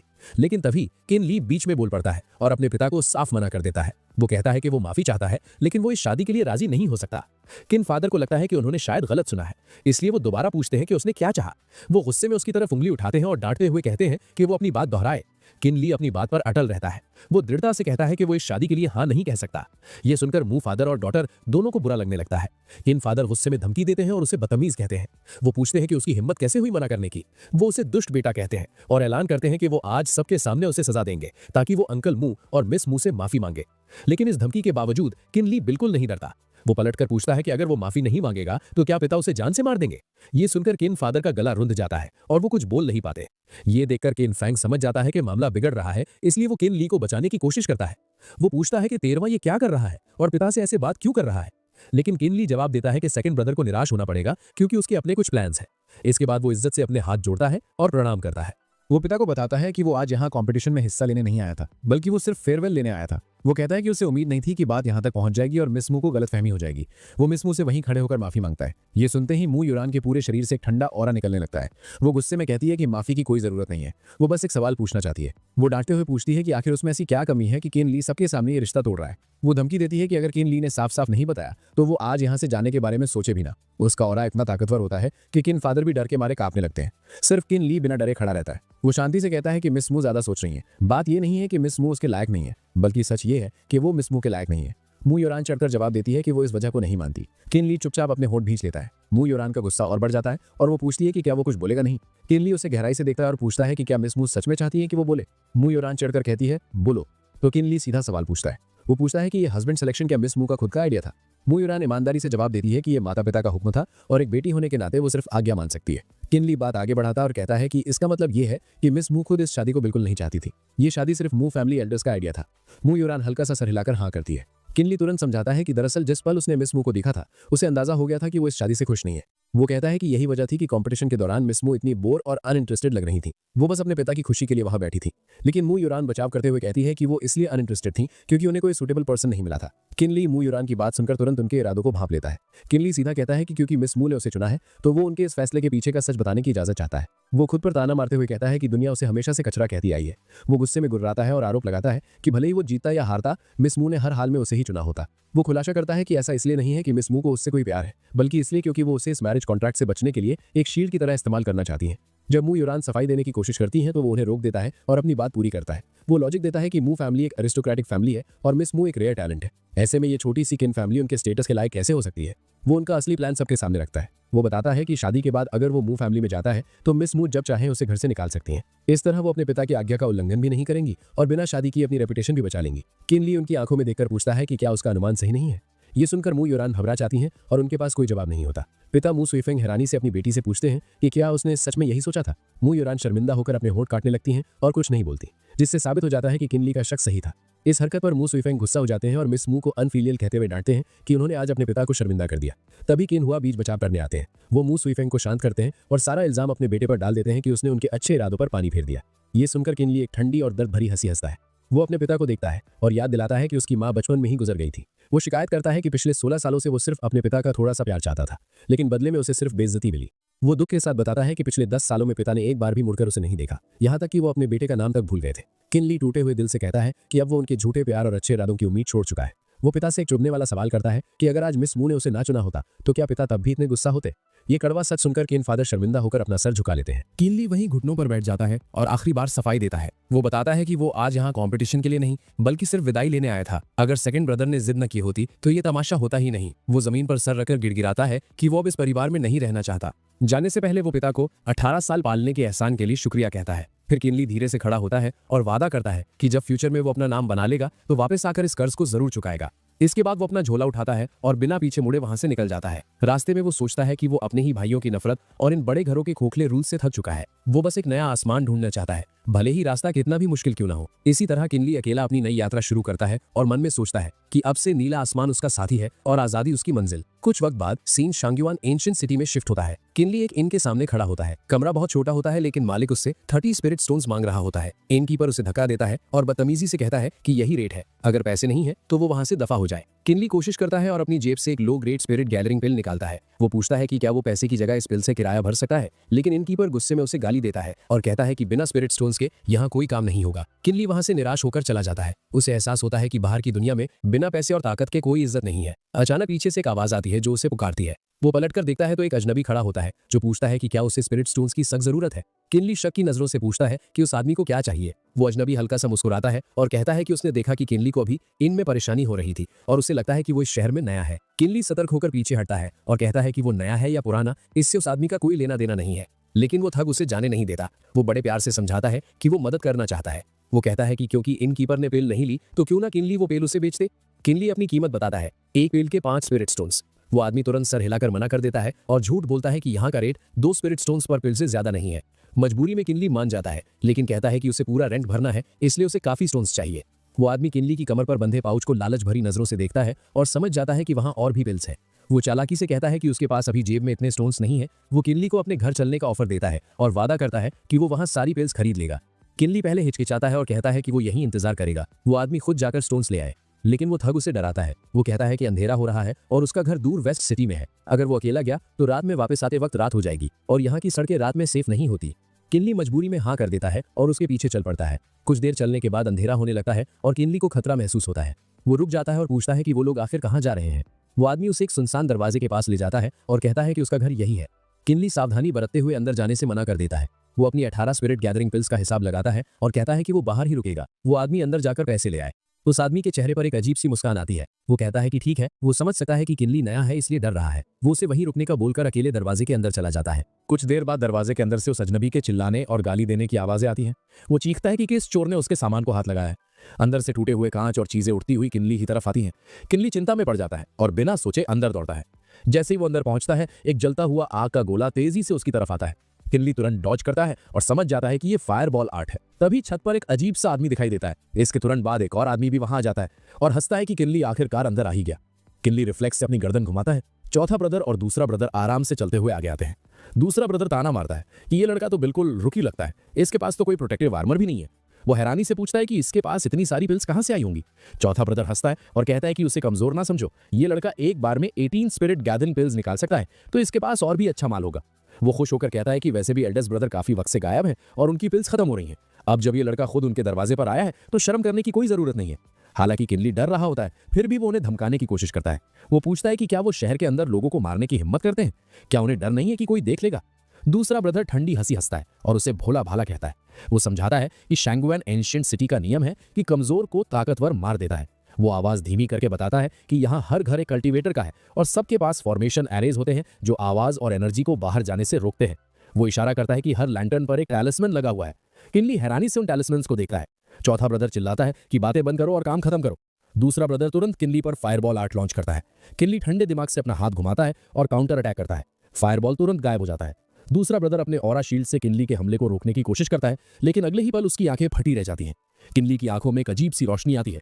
वो आदमी समझ जाता है कि ये ईगल आई आर्ट है, लेकिन किनली की चालाकी ये थी कि ईगल आई आर्ट सिर्फ एक धोखा था। उसने वाटर एरो आर्ट और ईगल आई आर्ट के कास्टिंग स्टाइल को मिला दिया था ताकि दुश्मन कंफ्यूज हो जाए। जब दूसरे ब्रदर का ध्यान भटकता है, किनली मौके का फायदा उठाकर अपना असली हमला करता है। वो आदमी चीखता है और अपने भाई को बचाने के लिए बुलाता है, लेकिन बहुत देर हो चुकी होती है। किनली का हमला सीधा उसके आर पार हो जाता है। खून की बूंदें टपकने लगती हैं और वो आदमी जमीन पर गिर जाता है। दूसरी तरफ चौथा ब्रदर भी वाइन से बुरी तरह बंध जाता है। वो गुस्से में दांत पीसता है और सोचता है कि ये लड़का बहुत चालाक है। ईगल आज आर्ट हमले के लिए नहीं बल्कि धोखा देने के लिए यूज किया गया था। किनली भी थक चुका होता है। वाइन्स चौथे ब्रदर को और कसने लगती है। चौथा ब्रदर सोचता है कि ईगल आई आर्ट खतरनाक नहीं है, बल्कि डरावनी बात यह है कि इस लड़के की कास्टिंग टाइम बहुत तेज है। जमीन पर गिरा दूसरा ब्रदर दर्द में कराहता है और अपने भाई से टैलिस्मैन यूज करने को कहता है। ये सुनकर किनली गुस्सा हो जाता है और कहता है सपने में भी नहीं। वो तुरंत वाटर एरो आर्ट यूज करके उनके फायरबॉल को रोकता है और अगला तीर सीधा चौथे ब्रदर पर मारता है। दूसरा ब्रदर लाचारी से देखता है कि उसका भाई बुरी तरह पिट रहा है। चौथा ब्रदर चीख भी नहीं पाता और जमीन पर गिरकर मर जाता है। अब दूसरे ब्रदर को अपनी असली हालत का एहसास होता है। वो किनली की तरफ रेंगता हुआ आता है और गिड़गिड़ाता है। वो माफी मांगता है और कहता है कि वो गलत था, उसे ना मारा जाए, लेकिन किनली उसकी बकवास पर ध्यान नहीं देता। वो ठंडे दिमाग से अपना हाथ उठाता है और अगले ही पल उसे भी मार देता है। मरने से पहले वो आदमी गाली देने की कोशिश करता है, लेकिन उसके शरीर से खून का फव्वारा निकलता है और वो मर जाता है। किनली अपने हाथ को देखता है जो बुरी तरह कांप रहा होता है। वो जोर जोर से सांसें लेता है और सोचता है कि उसे यहाँ से जल्दी निकलना होगा। अचानक उसकी नजर दूसरे ब्रदर की बॉडी पर किसी चीज पर पड़ती है। वो पास जाकर देखता है और हैरान रह जाता है। वो एक कैंकून पाउच यानी स्टोरेज बैग होता है। सीन बदलता है और किनली अपने कमरे में वापस आ चुका होता है। वो अपनी उंगली काटकर खून निकालता है ताकि वो उस कैंकून पाउच पर ब्लड बाइंडिंग कर सके। ब्लड बाइंडिंग बहुत आसान होती है, बस थोड़ा सा खून और स्पिरिचुअल सील चाहिए होती है। क्योंकि किनली अब स्पिरिचुअल वॉइड रेल्म की 3rd लेयर पर है, ये उसके लिए मुश्किल नहीं होता। खून सोखने के बाद पाउच खुल जाता है। अंदर ढेर सारे टैलिस्मैन्स, मेडिसिनल पिल्स, एक कमांड टोकन, एक सीक्रेट मैनुअल और दर्जनों स्पिरिट स्टोन्स मिलते हैं। इतना सारा खजाना देखकर किनली का लोगों को मारने का दुख तुरंत गायब हो जाता है। वो सबसे पहले अपनी गलती से सीख लेता है। वो खुद से वादा करता है कि एक गलती जो एक बार हो गई वो दोबारा नहीं होनी चाहिए। वो सोचता है कि अगर वो सावधान नहीं रहा तो 100 जानें भी कम पड़ जाएंगी। वो आह भरता है और सोचता है कि वो शैंगवान सिटी इसलिए आया था ताकि कल्टीवेशन वर्ल्ड के करीब आ सके, लेकिन पहले ही दिन उसकी जान जाने वाली थी। वो कसम खाता है कि अब से वो किसी भी अजनबी पर भरोसा नहीं करेगा। इसके बाद वो वापस सड़क पर निकलता है। अचानक उसे किसी के चिल्लाने की आवाज आती है। एक आदमी गुस्से में चिल्ला रहा होता है कि एक मिड ग्रेड की गैदरिंग पिल के 30 स्टोन्स, ब्लैक मार्केट में तो ये सिर्फ 10 में मिलती है। दुकानदार सफाई देता है कि अगर ब्लैक मार्केट में सस्ती है तो वो वहीं चला जाए, यहाँ प्राइस कम नहीं होगा। वो आदमी और उसका ब्लॉन्ड साथी परेशान हो जाते हैं क्योंकि वो अभी ब्लैक मार्केट नहीं जा सकते। किनली मौका देखता है और उनके पास जाता है। वो एक झूठी मुस्कान के साथ कहता है कि उसने सुना उन्हें मिड ग्रेड पिल्स चाहिए। वो बताता है कि उसके पास कुछ पिल्स हैं। वो आदमी उसे शक की नजरों से देखता है और कहता है कि इसके पास तो कैनकुन पाउच भी नहीं है, ये पिल्स कहां से लाएगा। किनली सर खुजाता है और भोला भाला होने का नाटक करता है। वो झूठ बोलता है कि उसे कुछ दिन पहले ये पिल्स मिली थी, लेकिन क्योंकि इस शहर में बिना पैसे के कुछ नहीं होता, वो मजबूरी में इन्हें बेच रहा है। वो ऑफर देता है कि ब्लैक मार्केट में 10 स्टोन्स है, वो उन्हें 12 स्टोन्स में दे देगा। वो आदमी अभी भी खुश नहीं होता और कहता है कि 12 महंगा है। किनली दुखी होने का नाटक करता है और कहता है कि 11 स्टोन्स, इससे कम नहीं होगा। वो बताता है कि उसके पास सिर्फ 4 पिल्स हैं। वो आदमी खुश हो जाता है और कहता है कि 11 स्टोन्स ठीक है। डील पूरी होती है। वो आदमी खुश होकर कहता है कि 4 पिल्स तो एक दिन के लिए भी काफी नहीं है। वो अपना पता बताता है, नंबर 19 यानजाओ ईस्ट सिटी, और कहता है कि अगर और पिल्स हो तो वो वहीं मिलेगा। किनली सर झुकाकर झूठ बोलता है कि वो तो बस एक कमजोर कल्टीवेटर है, वो और पिल्स कहां से लाएगा। वो आदमी चला जाता है और किनली पीछे से धीरे से कहता है, अपना ख्याल रखना। एक पल बाद किनली के चेहरे पर एक चालाक मुस्कान आ जाती है और उसकी आंखों में संतुष्टि दिखाई देती है।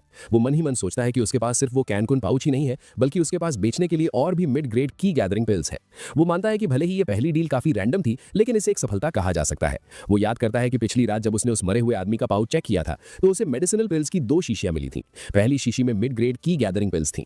किनली अनुमान लगाता है कि ये पिल्स जरूर किसी रिटर्न टू ट्रूथ रेल्म के मास्टर ने रिफाइन की होंगी। वो समझता है कि पिछली पिल्स के मुकाबले ये अलग है, क्योंकि स्टार डिस्क द्वारा रिफाइन होने की वजह से ये मिड ग्रेड बन गई हैं। वो एक प्लान बनाता है कि अगर वो सस्ते दाम में इंग्रेडिएंट्स खरीद सके और उन्हें खुद रिफाइन करे तो ये परफेक्ट ट्रांजैक्शन बन सकता है, जिससे वो मोटा मुनाफा कमा पाएगा। हालांकि उसे अफसोस होता है कि दूसरी शीशी में कौन सी पिल्स हैं ये उसे समझ नहीं आता। वो याद करता है कि जब उसने एक पिल बाहर निकाली थी तो उसकी तेज खुशबू तुरंत पूरे कमरे में फैल गई थी, इसलिए उसे मजबूरी में वो वापस रखनी पड़ी थी। इसके अलावा उसे वहां एक 5 एलिमेंट्स एग्जॉशन सीक्रेट मैनुअल भी मिलती है।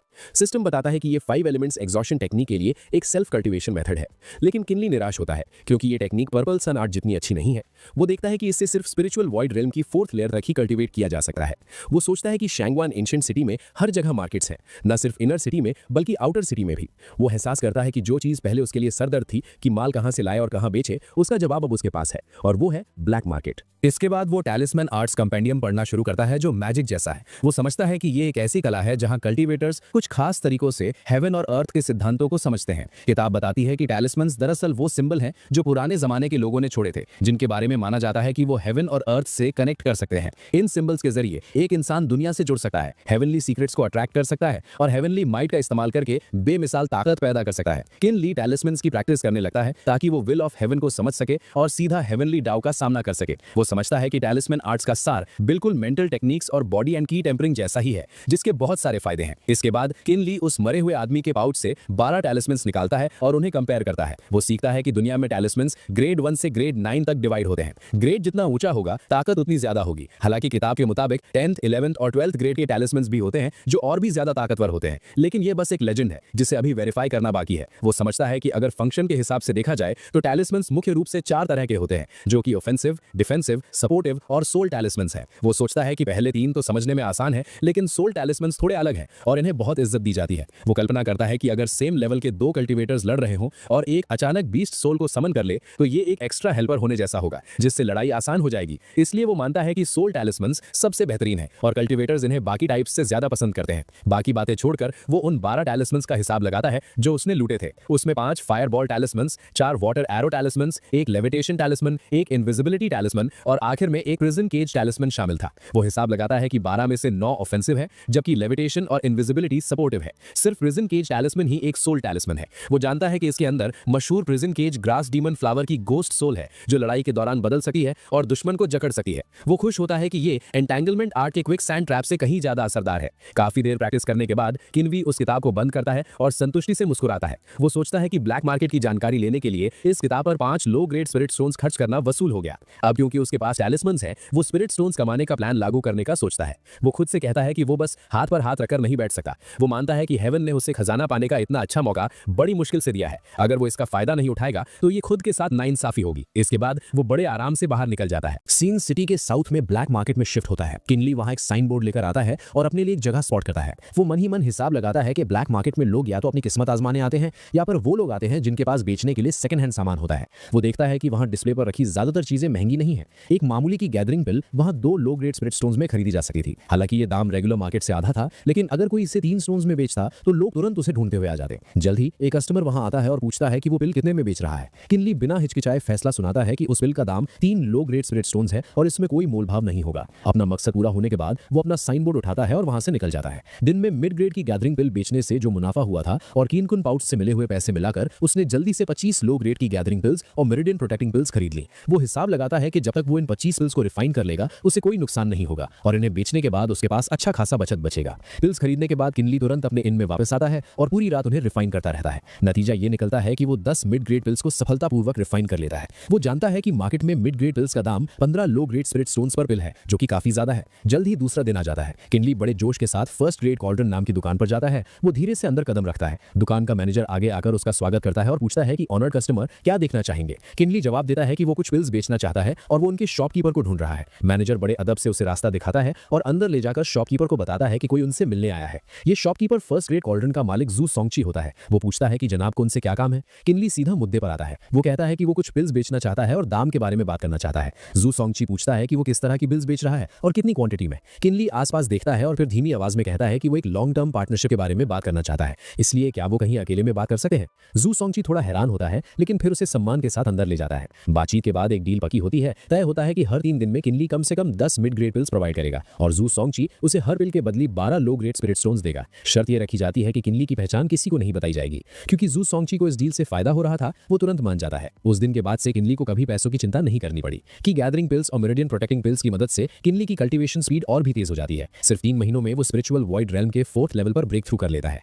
जैसे जैसे स्पिरिट स्टोन्स और पिल्स की संख्या बढ़ती जाती है, कुछ पुरानी चीजें बेकार हो जाती हैं। वो अपनी पुरानी 5 एलिमेंट्स एग्जॉशन मैनुअल को ब्लैक मार्केट में बेच देता है और उसके बदले एक 9 कनेक्शंस फिस्ट मैनुअल और एक शॉर्ट स्वॉर्ड खरीद लेता है। लेकिन किनली ने कभी नहीं सोचा था कि उसका ये छोटा सा अनजाने में किया गया काम उसके लिए मुसीबत बन जाएगा। सीन बदलता है और हम शैंगुएन सिटी के बाहर के इलाका में पहुंचते हैं। किनली की मूवमेंट्स अब पहले से कहीं ज्यादा फुर्तीली हो गई हैं। उसके हाथ एनर्जी को और भी स्थिरता से कंट्रोल करने लगे हैं। वो मन ही मन सोचता है कि 9 कनेक्शंस फिस्ट को मास्टर करने के लिए इंसान को की के 9 इंटरकनेक्टेड पाथवेज के लगातार बहाव को समझना पड़ता है, तभी शरीर एक एक्स्ट्राऑर्डिनरी लेवल तक पहुंच सका है। वो एनालाइज करता है कि अभी उसने सिर्फ 6 पाथवेज को कल्टीवेट किया है, लेकिन वो अभी भी पूरी फिस्ट टेक्निक को ढंग से जोड़ नहीं पा रहा है। उसे चिंता होती है कि अगर ऐसा ही चलता रहा तो ये उसकी फ्यूचर कल्टीवेशन में छोटी छोटी कमियां पैदा कर देगा। जब वो गहरी सांस ले रहा होता है और सोच रहा होता है कि उसे क्या करना चाहिए, तभी पीछे से एक लड़की की आवाज आती है। वो लड़की शिकायत कर रही होती है कि वन आइड स्वॉर्म फ्रॉग बहुत चालाक है और उनके पास लोगों की कमी है, तो उसे पकड़ने में बहुत वक्त लगेगा। उसके साथ ही वेई जियान तुरंत जवाब देते हैं कि उसे ऐसा नहीं कहना चाहिए। वो समझाता है कि भगवान भी उन्हीं की मदद करते हैं जो कोशिश करते हैं। जब तक वो मिलकर काम करेंगे वो उसे जरूर पकड़ लेंगे। अचानक वेई जियान की नजर किनली पर पड़ती है। वो आगे आकर किनली को रुकने का निवेदन करता है। किनली उलझन में पूछता है कि क्या बात है। वेई जियान बताता है कि वो लोग उस स्वॉम्प में वन आइड स्वॉर्म फ्रॉग ढूंढने जा रहे हैं, लेकिन उनके पास लोगों की कमी है। वो ऑफर देता है कि वो किनली को 5 लो ग्रेड स्पिरिट स्टोन्स देंगे और पूछता है कि क्या वो इसमें दिलचस्पी रखता है। किनली ठंडे दिमाग से इनकार कर देता है और कहता है कि उसे कोई दिलचस्पी नहीं है। तीसरा साथी यूशी होंग घमंड से हंसता है।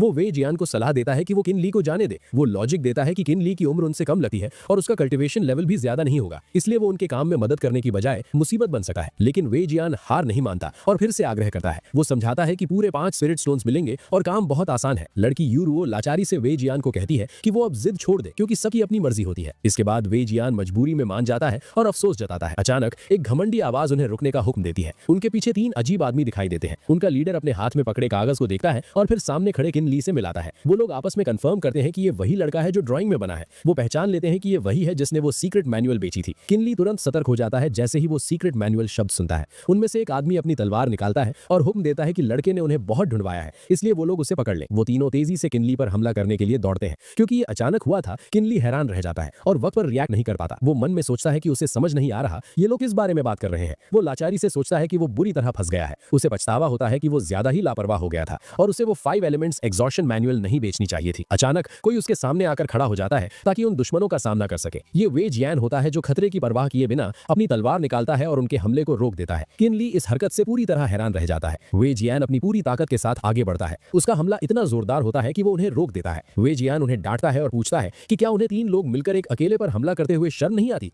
वो उन्हें याद दिलाता है कि किनली पहले ही कह चुका है कि वो कुछ नहीं जानता। देखते ही देखते पहला आदमी जल्दी ही हार जाता है। उसके तुरंत बाद दूसरा आदमी भी गिर जाता है। अब सिर्फ वो मेन आदमी बचता है। वो बड़बड़ाता है कि किनली के पास एक मददगार भी है और इससे साबित होता है कि उसका सेकंड ब्रदर बेकार में नहीं मरा। अपनी शेखी बघारते हुए वो आदमी तुरंत एक टैलिस्मैन निकालता है और धमकी देता है कि वो आज सबको एक साथ खत्म कर देगा। वेई जियान शांति से किनली को दिलासा देता है कि वो डरने की बजाय उस पर भरोसा रखे, वो उसकी मदद करेगा। किनली अभी भी सदमे में होता है। एक पल बाद यूए जिहांग अचानक वेई जियान को रोकने की कोशिश करता है। वो गुस्से में पूछता है कि वेई जियान को क्या हो गया है और इस मामले से उनका क्या लेना देना है।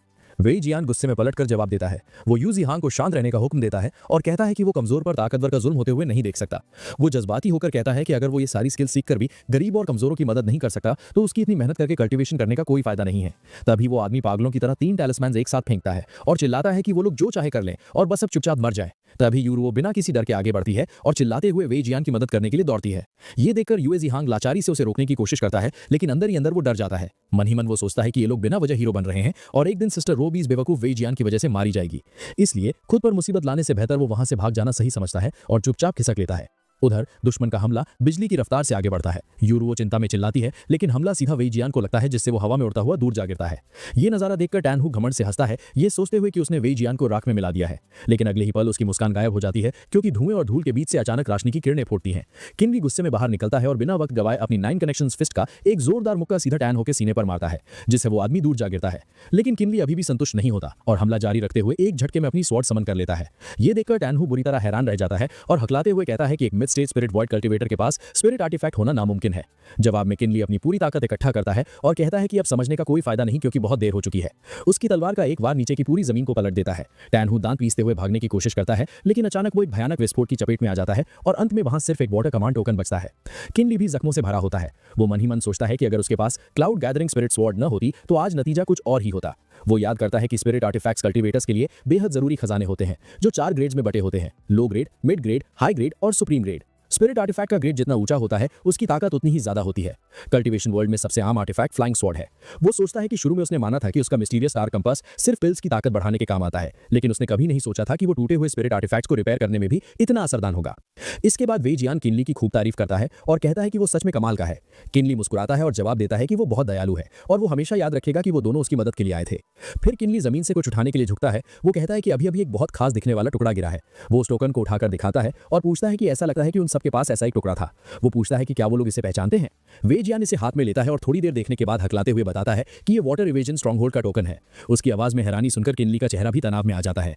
वेई जियान कहता है कि भाई अब बहुत बड़ी मुसीबत में है। सीन बदलता है और शाम को हम फर्स्ट ग्रेड कॉल्ड्रन में पहुंचते हैं। अंदर से आवाज आती है जो किनली से पूछती है कि यंग मास्टर किन आजकल कहाँ है और वो दिखाई क्यों नहीं दिए। इस वक्त वो दोनों एक पत्थर के टेबल के सामने खड़े होते हैं। किनली कहता है कि वो पिछले दिनों कुछ मुसीबत में फंस गया था, इसलिए उसका सामने आना ठीक नहीं था। वो पिल्स देते हुए कहता है कि ये रही वो मेडिसिनल पिल्स जो उन्हें चाहिए थी, वो इन्हें गिन सकते हैं। जू सोंगची फिर से पूछता है कि क्या कोई गंभीर बात हुई है। इस पर किनली के हाथ थोड़े रुक जाते हैं और उसे वाटर इवेजन स्ट्रॉन्गहोल्ड के बारे में वेई जियान की कही हुई बातें याद आती हैं। वेई जियान ने आगे समझाया था कि ये वाटर इवेजन स्ट्रॉन्गहोल्ड वाले लोग दरअसल गोनी माउंटेन के डाकू हैं। वो शांगवान एंशिएंट सिटी के बाकी कल्टीवेटर्स की तरह इंपीरियल कोर्ट का हुक्म नहीं मानते, बल्कि वो लगातार कोर्ट का विरोध करते हैं। उसने उनके लीडर के बारे में बताया था कि उनका स्ट्रॉन्गहोल्ड मास्टर का नाम मा सांतियन है। वो एक बेहद ताकतवर, क्रूअल और चालाक इंसान है। उसने बताया था कि इंपीरियल कोर्ट ने कई बार उन्हें घेरने के लिए सिपाही भेजे, लेकिन वो कभी उनका ठिकाना नहीं ढूंढ पाए। अब शांगवान सिटी में हर कोई उनके नाम से डरता है। हद तो तब हो गई जब उन्होंने गोंगची माउंटेन गार्डन को लूटने की हिम्मत की, जो कि इंपीरियल फैमिली की स्पिरिट वेन है। ये सच में आसमान को चुनौती देने जैसा था। ये सुनने के बाद किनली भी परेशान हो गया था। वेई जियान ने उसे चेतावनी दी थी कि इसलिए अब से उसे शहर में आते जाते वक्त बेहद सावधान रहना होगा।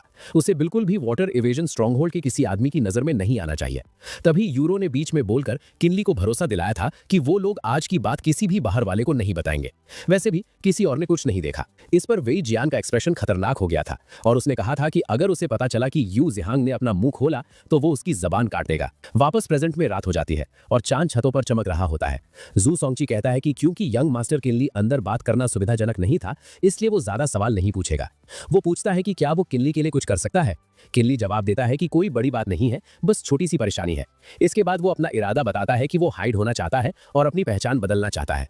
ये सुनकर जू सोंगची गहरी सोच में पड़ जाता है। फिर वो किनली के पास झुकता है और कहता है कि वो उसे बताएगा कि क्या करना है। वो किनली के कान में कुछ फुसफुसाता है और फिर वहां से विदा लेता है। जैसे ही वो जाता है, अंदर से कोई पूछता है कि थर्ड मास्टर, क्या उस लड़के की इस तरह मदद करना ठीक है। वो डर जताता है कि 9th मास्टर और उनके लोग जू फैमिली के मुकाबले बहुत ताकतवर हैं। ये सुनकर जू सोंगची अपने हाथ पीछे बांधता है और जवाब देता है। वो कहता है कि उस लड़के किनली ने अपने घर में 1 महीना बिताया और बिना किसी मास्टर के सामने आए उसने 100 से ज्यादा तरह की मेडिसिनल पिल्स प्रोवाइड कर दी। वो पूछता है कि क्या वो व्यक्ति इस बात से हैरान नहीं है। वो आदमी अभी भी हिचकिचाता है। लेकिन जू सोंगची मुस्कुराता है और बात जारी रखता है। वो साफ कहता है कि किनली के मामले को सिर्फ आसमान जानता है, धरती जानती है, वो खुद जानता है और वो व्यक्ति जानता है। इसके अलावा किसी और को पता नहीं चलना चाहिए। वो खतरनाक लहजे में कहता है कि जब तक किनली जिंदा है तब तक उसके पास जू फैमिली की बड़ी ताकत हासिल करने की एम्बिशन रहेगी। सीन बदलता है और उसी रात हम सिटी के नॉर्थ में पर्पल फिश गॉर्ज में पहुंचते हैं। अचानक बाहर से दरवाजे पर दस्तक होती है। अंदर वाला व्यक्ति आवाज सुनकर तुरंत पूछता है कि कौन है। किनली जवाब देता है कि वो सिटी के वेस्ट से फर्स्ट ग्रेड कॉल्ड्रिन से आया है और ओल्ड जू ने उसे रेकमेंड किया है। तभी दरवाजा खुलता है और सामने वैंग माजी खड़ा होता है, जो किनली को अंदर आने को कहता है। वैंग माजी को देखने के बाद किनली अपनी बात रखता है। वो कहता है कि सीनियर ओल्ड मास्टर जू ने उसे रेकमेंड किया है और वो एक्सक्विजिट बोन ट्रांसफॉर्मेशन आर्ट और स्पिरिट कंसीलमेंट टेक्निक मांगने आया है। ये सुनकर वैंग माजी कहता है कि कोई दिक्कत नहीं है। किनली खुश होकर शुक्रिया कहने ही वाला होता है कि अचानक वैंग माजी मुस्कुराता है और एक पिल निकालकर आगे बढ़ाता है। वो चेतावनी देता है कि पहले वो सुन ले। इस बोन शैटरिंग पिल को लेने के बाद अगर वो उस बेइंतहा दर्द को बर्दाश्त कर पाया तभी वो आगे बात करेंगे। किनली उस पीली गोली को देखकर सोच में पड़ जाता है। ये देखकर वैंग माजी ताना मारता है और पूछता है कि क्या हुआ, क्या उसे डर लग रहा है। किनली तुरंत वो पिल ले लेता है और कहता है कि इसमें डरने की क्या बात है, अगर उसे खानी है तो वो खाएगा। वो तुरंत वो पिल अपने मुंह में डाल लेता है। जैसे ही वो पिल उसके मुंह में जाती है, किनली की आंखें अचानक फटी की फटी रह जाती हैं। वो तुरंत अपना एक हाथ जमीन पर टिकाता है ताकि गिरने से बच सके। उसका पूरा शरीर अचानक कांपने लगता है और बस एक ही पल में वो पसीने से पूरी तरह भीग जाता है। जैसे ही वो दर्द से चिल्लाने वाला होता है, वो देखता है कि वैंग माजी उसे मजाक उड़ाने वाली नजरों से देख रहा है। किनली मन में सोचता है कि वो चिल्ला नहीं सकता। वो अपने जबड़े को जोर से भींच लेता है और खुद को उठाने की कोशिश करता है, लेकिन उस बोन शाटरिंग पिल का असर बहुत भयानक होता है। उसे ऐसा महसूस होता है जैसे उसके शरीर के अंदर अनगिनत चींटियां रेंग रही हैं। किनली को महसूस होता है कि उसकी सारी ताकत खत्म हो रही है और उसकी हड्डियां सच में टूट रही हैं। यह दर्द ऐसा था जो कोई आम इंसान बर्दाश्त ही नहीं कर सकता था। भले ही किनली ने किताबों में बोन शैटरिंग के बारे में पढ़ा था, लेकिन उसने कभी नहीं सोचा था कि यह दर्द इस हद तक होगा। पिल लेने के 1 घंटे बाद किनली अपनी सुध-बुध खोने लगता है। उसकी इंटरनल विजन टेक्निक के असर से उसे साफ दिखाई देता है कि उसकी हड्डियां पहले टुकड़ों में टूट रही हैं और फिर एक एक करके वापस जुड़ रही हैं। यह सिलसिला बार बार चलता रहता है। हड्डियां टूटती हैं, जुड़ती हैं और फिर टूटती हैं। उसे ऐसा महसूस होता है जैसे कोई 1000 पाउंड का हथौड़ा लेकर उसके शरीर की हर हड्डी को चकनाचूर कर रहा है और फिर किसी ताकतवर ग्लू से उन्हें वापस जोड़ रहा है। किनली अपने सर को पकड़ लेता है और खुद को चीखने से रोकने की कोशिश करता है। वो मन ही मन खुद को समझाता है कि वो चिल्ला नहीं सकता, उसे हर हाल में चुप रहना होगा। ठीक उस वक्त जब किनली की कॉन्शियसनेस जवाब देने वाली होती है, अचानक 28 स्टार्स अपीयर होते हैं और उसके प्राइमोर्डियल स्पिरिट में समा जाते हैं। उसी पल किनली की छुपी हुई पोटेंशियल बाहर आती है और वो एक साधारण सच समझ जाता है। वो एहसास करता है कि कल्टीवेटर्स के पास एक लचीली इच्छा शक्ति होनी चाहिए। वो समझता है कि जो लोग बेहद दुख और तकलीफ से गुजरते हैं, उनके अंदर दर्द का एक अनजाना डर बैठ जाता है, जिससे उनकी आत्मा और विश्वास डगमगा जाते हैं। ऐसे लोगों के लिए इसका हल्का नतीजा कल्टीवेशन डेविएशन होता है और भारी नतीजा मौत। हालांकि किनली का चेहरा दर्द से बदलकर बेजान हो जाता है, क्योंकि स्पिरिट प्लेटफॉर्म में मौजूद प्राइमोर्डियल स्पिरिट ही इंसान की चेतना और विश्वास को संभालता है। प्राचीन काल से यही माना जाता है कि जब तक आत्मा शुद्ध है तब तक वो शरीर नहीं छोड़ेगी और तभी इंसान जीवन और मौत को समझ सकता है। लेकिन अंत में किनली भी बस एक आम इंसान ही था, इसलिए वो बेहोश होकर वहीं जमीन पर गिर जाता है। वांग माजी उस गिरते हुए लड़के को देखता है और शांत रहता है। अचानक वांग माजी हवा में बोलता है कि वो बाहर आ जाए, क्योंकि किनली अब उन्हें नहीं देख सकता। तभी शैडोज में से एक मिस्टीरियस यंग मैन बाहर आता है। वो एक घुटने पर बैठकर हाथ जोड़ता है और वांग माजी को सीनियर कहकर संबोधित करता है। वांग माजी नाक सिकोड़कर जवाब देता है और कहता है कि वो नौजवान और उसका मास्टर जू सोंगची बिल्कुल एक जैसे हैं, जो हमेशा हर चीज में अपनी नाक घुसेड़ना चाहते हैं। इसके बाद वांग माजी जमीन पर पड़े किनली को देखकर हैरानी जताता है। वो सोचता है कि ये बच्चू सच में उसकी बोन शैटरिंग पिल को बर्दाश्त कर गया। वो खुद से पूछता है कि आखिर ये लड़का है कौन। वो नौजवान हाथ जोड़कर माफी मांगता है और कहता है कि वो इस सवाल का जवाब नहीं दे सका। वो घूमता है और बताता है कि हालांकि ये ओल्ड जू का एक फेवर है, लेकिन कोई है जो अपनी एक्सक्विजिट बोन ट्रांसफॉर्मेशन आर्ट और spirit concealment technique pass on कर रहा है और बदले में उससे एक विश एक्सचेंज कर रहा है। वांग माजी खुश होकर कहता है कि ये लड़का बुरा नहीं है, वो इससे काफी खुश है। ये सुनकर वो नौजवान हैरान रह जाता है और कहता है कि सीनियर ने बहुत लंबे अरसे से किसी की तारीफ नहीं की है। वो पूछता है कि क्या ये लड़का सच में इतना खास है। वांग माजी पलटकर पूछता है कि क्या उसे लगता है कि बोन शैटरिंग पिल में कोई कमी थी। अगर उसे यकीन नहीं है तो वो खुद इसे ट्राई कर सकता है। ये सुनते ही वो नौजवान घबराकर मना कर देता है और कहता है कि इसकी कोई जरूरत नहीं है। वो इजाजत मांगता है कि उसका काम पूरा हो गया है, अब वो वापस जाकर रिपोर्ट करना चाहता है। वांग माजी उसे नहीं रोका, बस चांदनी रात की तरफ देकर धीरे से हुंकारता है। इसी दौरान किनली जमीन पर बिना हिले डुले पड़ा रहता है। बोन शैटरिंग का वो जानलेवा दर्द खत्म होने का नाम नहीं ले रहा था, जिससे कोई भी उम्मीद छोड़ दे। इस दर्द को सहते हुए किनली भी हार मानने के करीब पहुंच गया था, लेकिन उन मिस्टीरियस स्टार्स और वक्त पर मिली अवेकनिंग लाइट ने उसे जगा दिया। दिया। किनली अचानक अपनी आंखें खोलता है। वो अपने जबड़े को जोर से भींच लेता है ताकि अपने इमोशंस को काबू में रख सके। उन 28 स्टार्स के प्रभाव से उसे होश तो आ जाता है, लेकिन दर्द अभी भी वैसा ही होता है। वो दिल में जानता था कि इन सितारों के आने से गोली का असर कम नहीं होगा, बस ये सितारे उसे बेहोश होने से बचा रहे हैं और उसकी स्पिरिट प्लेटफॉर्म को शांत रखने में मदद कर रहे हैं। वक्त धीरे धीरे बीता जाता है। किनली को याद भी नहीं रहता कि कितना वक्त गुजर गया। बस इतना पता था कि ये दर्द किसी को भी पागल करने के लिए काफी था। तभी उस जगह पर वांग माजी की आवाज गूंजती है। वो किनली को बधाई देता है कि उसने बोन शैटरिंग पिल के असर को सफलतापूर्वक पार कर लिया है। वो ऐलान करता है कि अब वो उसे एक्सक्विजिट बोन ट्रांसफॉर्मेशन आर्ट और स्पिरिट कंसीलमेंट टेक्निक सिखाएगा। वो उसे हुक्म देता है कि जब उसकी हड्डियां एक बार फिर जुड़ जाएं तो वो सीधा बैठ जाए। कुछ देर बाद किनली जमीन पर पालथी मारकर बैठ जाता है। उसे आसपास का कोई होश नहीं होता है। वांग माजी की आवाज उसे किसी हेवनली साउंड जैसी लगती है। किनली बिना देर किए सीधा हो जाता है। वांग माजी उसे समझाता है कि ये मैनुअल प्रोफाउंड स्किल और मैजिकल आर्ट्स का कॉम्बिनेशन है। भले ही इसका लेवल कम है, लेकिन इसके उपयोग अद्भुत है। वो किनली को निर्देश देता है कि वो उसके बताए हुए मेंटल मंत्र के हिसाब से अपनी स्पिरिट एनर्जी को सर्कुलेट करे। सबसे पहले उसे अपनी बदली हुई हड्डियों को वापस जोड़ना होगा, तभी वो स्पिरिट कंसीलमेंट टेक्निक सीख पाएगा।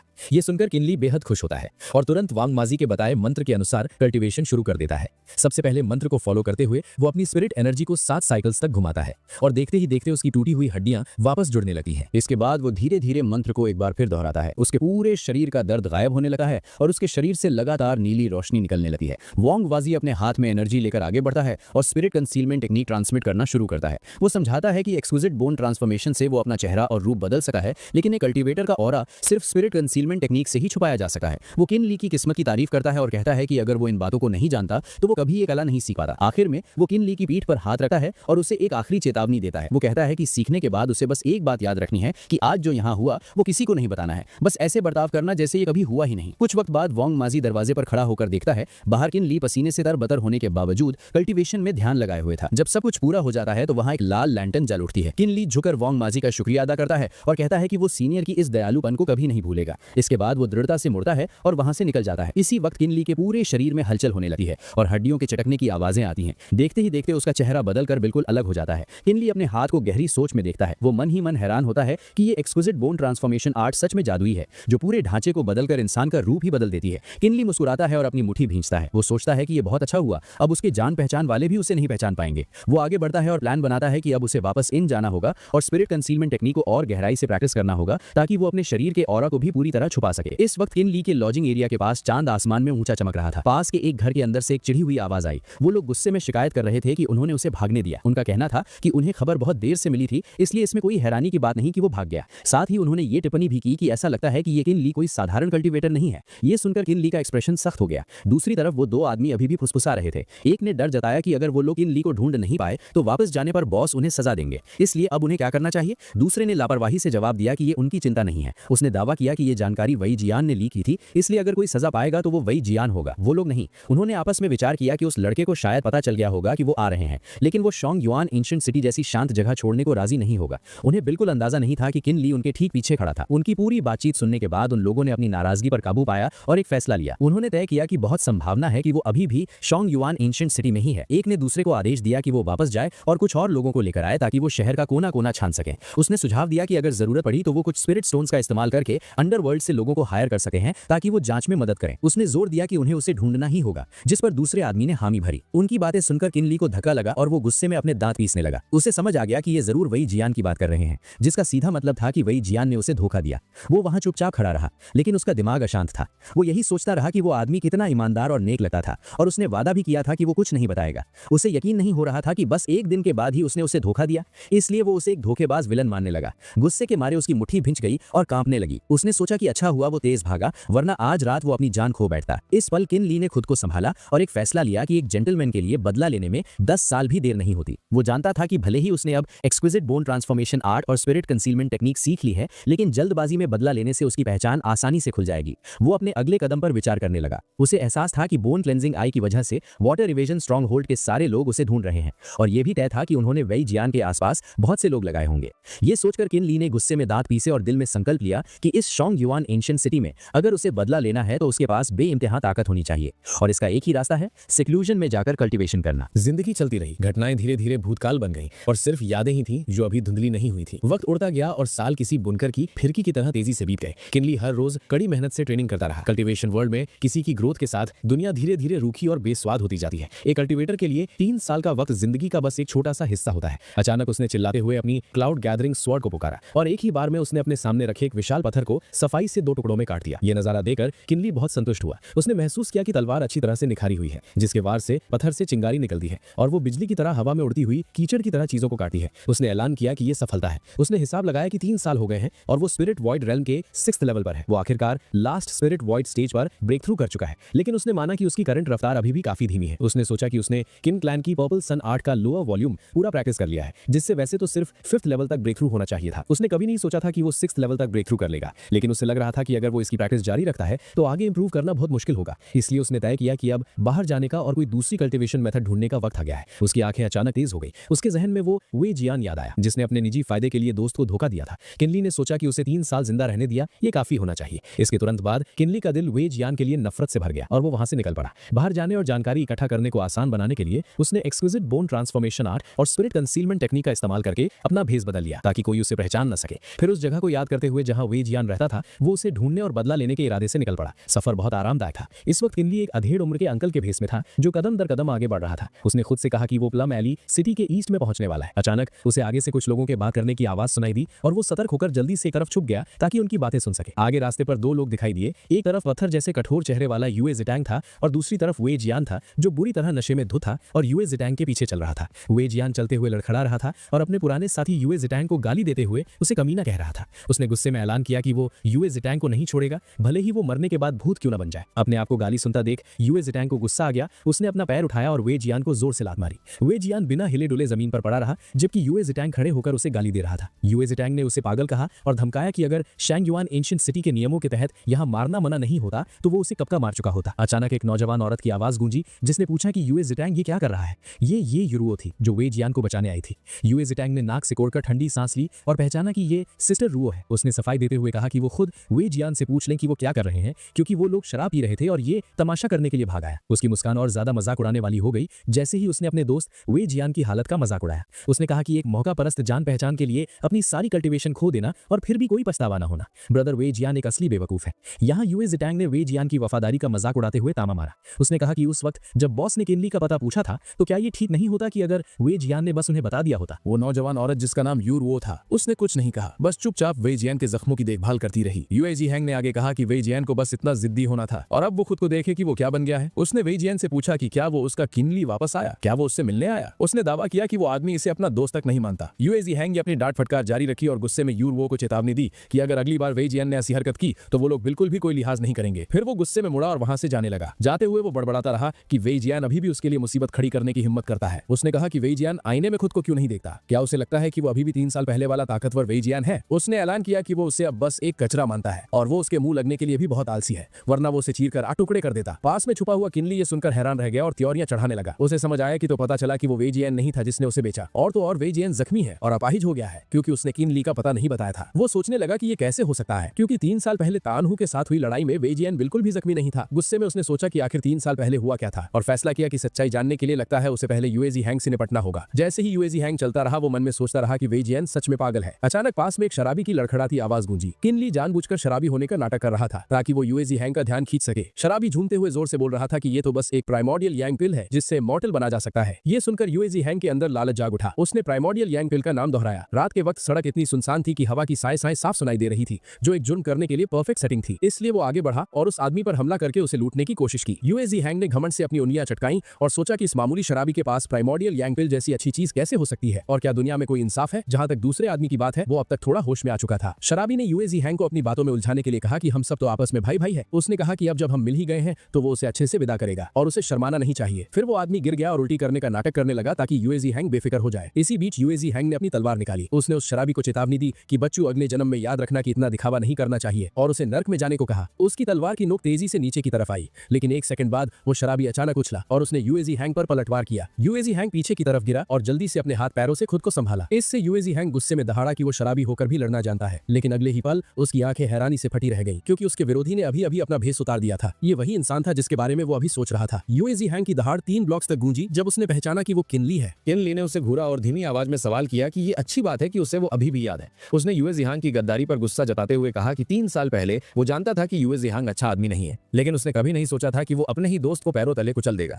उसने कहा कि वो इंसान कहलाने के लायक नहीं है। अब तक यूए जियांग ठंडे पसीने से भीग चुका था। उसने खुद को बचाने के लिए बहाने बनाए कि इसका उनसे कोई लेना देना नहीं था, वो माई के लोग थे और वो तो बस एक प्यादा था। वो लगातार बहाने बनाता रहा कि माई वही था जो उसके पास किनली का पता पूछने आया था और उसके पास कोई और चारा नहीं था। उसने कहा कि अगर वो नहीं बोलता तो वो मारा जाता और पूछा कि वो वाटर एवेजन स्ट्रॉन्ग होल्ड के तरीके जानता है ना। किनली धीरे धीरे करीब आया और पूछा कि इसका मतलब उसने वे जियान को धोखा दिया। यूए जियांग लगभग चीखा, उसकी आवाज निराशा से भरी थी। उसने कहा कि वो सच में नहीं चाहता था और उसने सफाई दी कि उसने उसे मनाने की कोशिश की थी, लेकिन वे जियान ने बोलने से मना कर दिया। जितना वो सुनता गया किनली उतना ही गुस्से से भर गया और वो आगे लपका। उसने उसे कमीना कहा और पूछा कि निजी फायदे के लिए दोस्त को धोखा दिया, ये कैसा ट्विस्टेड लॉजिक है। हवा के एक झोंके के साथ उसकी तलवार उसके विरोधी के कंधे के आर पार हो गई। यूए जियांग दर्द से चीखा, उसके मुंह से खून का झाग निकला और वो जमीन पर गिर पड़ा। जाहिर है किनली का उसे छोड़ने का कोई इरादा नहीं था। उसने कहा कि वो उससे कुछ सवाल पूछने जा रहा है और बेहतर होगा कि वो उनका सही जवाब दे। जिस चीज ने यूए जियांग को और ज्यादा खौफजदा किया वो थी उसके विरोधी की current cultivation, spiritual void realm का छठा लेवल। वो इतनी जल्दी आगे बढ़ गया था जिसने उसे और भी ज्यादा डर से भर दिया और उसके पास हार मानने के अलावा कोई चारा नहीं था।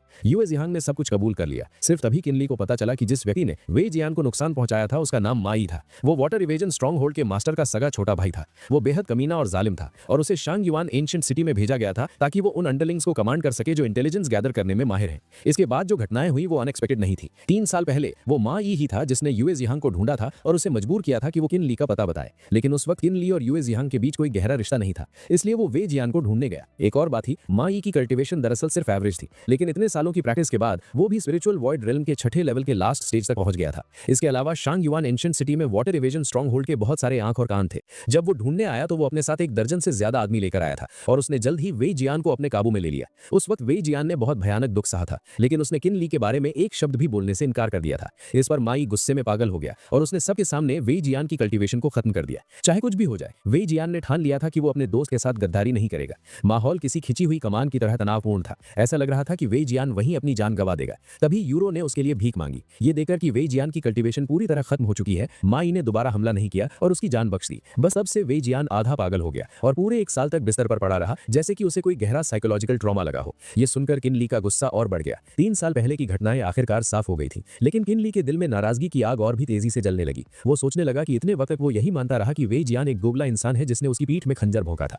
हालांकि वे जियान मरा नहीं था, लेकिन जो दुख उसने सहा वो मौत से भी बदतर था। इसलिए उसने यूए जियांग पर दहाड़ते हुए पूछा कि माई कहाँ है। यूए जियांग कांपने लगा और उसकी सांसें कमजोर पड़ गई। उसने हकलाते हुए बताया कि वो इनर सिटी के सिटी ईस्ट में स्थित ब्यूटी पवेलियन में है। किनली की आंखें नफरत और तिरस्कार से भर गईं। उसने यूए जियांग से कहा कि ठीक है, अब वो मर सका है। यूए जियांग इतना डर गया कि वो लगभग मूतने वाला था। वो निराशा में गिड़गिड़ाया और अपनी जान की भीख मांगने लगा, लेकिन इससे पहले कि वो अपना जुमला पूरा कर पाता, किनली की तेज तलवार उसके गले को काटती हुई निकल गई। उसी रात किनली चुपचाप प्लम वैली पहुंचा और दीवार फांद कर वेई जियांग के घर में घुस गया। अंदर का नजारा दिल तोड़ने वाला था। कमरे में यूरो बिस्तर के पास उदास बैठी थी। बिस्तर पर वेई जियांग बेहोश पड़ा था। उसका चेहरा बीमारी से उतरा हुआ था और सांसें कमजोर थी। किनली ने धीमी आवाज में पूछा कि वो कैसा है। यूरो, जो शायद समझ गई थी कि कौन आया है, उसने बिना मुड़े थकान भरी आवाज में जवाब दिया कि हालत अच्छी नहीं है। वो किनली को सफाई देने लगी कि उस साल जो हुआ उसमें वे जियांग की गलती नहीं थी, लेकिन किनली ने उसे बीच में ही रोक दिया। उसने यूरो को बताया कि उसे अब सारी सच्चाई पता है और गद्दार यूए जियांग मारा जा चुका है। उसने यूरो को सलाह दी कि पुरानी बातों को छोड़कर अब उसे वे जियांग के इलाज पर ध्यान देना चाहिए। यूरो की आवाज में निराशा थी। उसने बताया कि चोट सीधे पर्पल मैंशन यानी सोल सेंटर पर लगी है और उनका प्राइमोर्डियल यांग खत्म हो चुका है, जिसका इलाज नामुमकिन लगता है। उसने शिकायत की कि वे जियांग हमेशा मानते थे कि किनली वापस आएगा, लेकिन वो इतने सालों बाद अब क्यों आया है। जवाब में किनली ने टेबल पर एक पाउच रखा जो उसने यूए जियांग से लिया था। उसने बताया कि इसमें काफी कीमती दवाइयां हैं जो शायद उनकी मदद कर सके। उसने यूरो को हिदायत दी कि वो इन दवाइयों का इस्तेमाल करे, लेकिन किसी को यह पता नहीं चलना चाहिए कि किनली आज यहाँ आया था। इतना कहकर किनली वहां से तुरंत गायब हो गया, क्योंकि वो वे जियांग को इस हालत में देखकर अंदर से टूट चुका था और अब बस बदला लेना चाहता था। गुस्से की आग में जलता हुआ किनली सीधा ब्यूटी पवेलियन पहुंचा। उसका मकसद माँ यी को बाहर निकालना था। एक कस्टमर का नाटक करते हुए किनली ने शराब का कप उठाया और जोर से शराब की तारीफ की। वहां काम करने वाली कोटिसेन ने शर्म से पूछा कि क्या वो सिर्फ पीने आए हैं। इस पर किनली ने जानबूझकर एक मांग रखी। उसने कहा कि उसने यहाँ की सबसे खूबसूरत लड़की रूयू के बारे में सुना है, जिसके बारे में कहा जाता है कि उसकी खूबसूरती देखकर मछलियां डूब जाती हैं और चांद छुप जाता है। उसने ऑर्डर दिया कि रूयू को उसके पास बुलाया जाए। कोटिसेन घबरा गई। उसने डरते हुए बताया कि रूयू इस वक्त किसी और के साथ व्यस्त है, इसलिए वो नहीं आ सकती। जब किनली ने नासमझ बनने का नाटक किया तो कोटिसेन ने उसे चेतावनी दी। उसने समझाया कि रूयू इस वक्त होंगजितोंग हॉल के हॉल मास्टर, जो कि माँ यी है, के साथ है। उसने डराते हुए बताया कि वो hall master spirit void realm के छठे लेवल का एक्सपर्ट है, इसलिए किनली को मुसीबत मोल नहीं लेनी चाहिए। ये सुनते ही किनली ने अपनी एक्टिंग छोड़ दी। एक तेज आवाज गूंजी, शराब का कप जमीन पर गिरकर टूट गया और किनली ने उस कोटिसेन को बेहोश कर दिया। अब उसे पता था कि उसका शिकार कौन से कमरे में है। वो शांति से लेकिन तेजी से उस तरफ बढ़ा। एक खास कमरे के बाहर किनली खड़ा था। अंदर से माँ यी और रूयू की बातें सुनाई दे रही थी। रूयू बड़े प्यार से माँ यी की खुशामद कर रही थी और माँ यी घमंड में जवाब दे रहा था कि वो उसके साथ सबसे अच्छा है। रूयू से पूछा कि वो दोबारा कब आएगा। इस पर माँ यी ने अपने प्लान का खुलासा किया। उसने बताया कि वो जल्द ही वापस आएगा, लेकिन पहले उसे अपने बड़े भाई को एक सीक्रेट मैनुअल पहुंचानी है। ठीक उसी वक्त बाहर खड़े किनली ने दरवाजे पर एक जोरदार लात मारी। दरवाजा टूटकर हवा में उड़ता हुआ अंदर गिरा। गिरा। इस अचानक हमले से मा यी हड़बड़ा गया और जल्दी जल्दी अपने कपड़े पहनने लगा। वो गुस्से में चिल्लाया कि किसकी हिम्मत हुई ओल्ड मास्टर के आराम में खलल डालने की। किनली ने कंफर्म करने के लिए पूछा कि क्या वही मा यी है। जब मा यी ने घमंड से हाँ कहा और पूछा कि वो कौन है, तो किनली ने कहा कि बस यही जानना काफी था। बिना कोई और बात किए किनली ने तुरंत फायरबॉल टेक्निक चला दी। आग के गोलों की एक बारिश मा यी की तरफ लपकी। मा यी डर गया और गाली देते हुए बचने की कोशिश करने लगा। एक तेज धमाका हुआ। धुएं के बीच किनली खड़ा था, उसके चारों तरफ आग थी। मा यी ने देखा कि उसका चियन कुन पाउच जल गया है। अपना नुकसान देखकर मा यी पागल हो गया।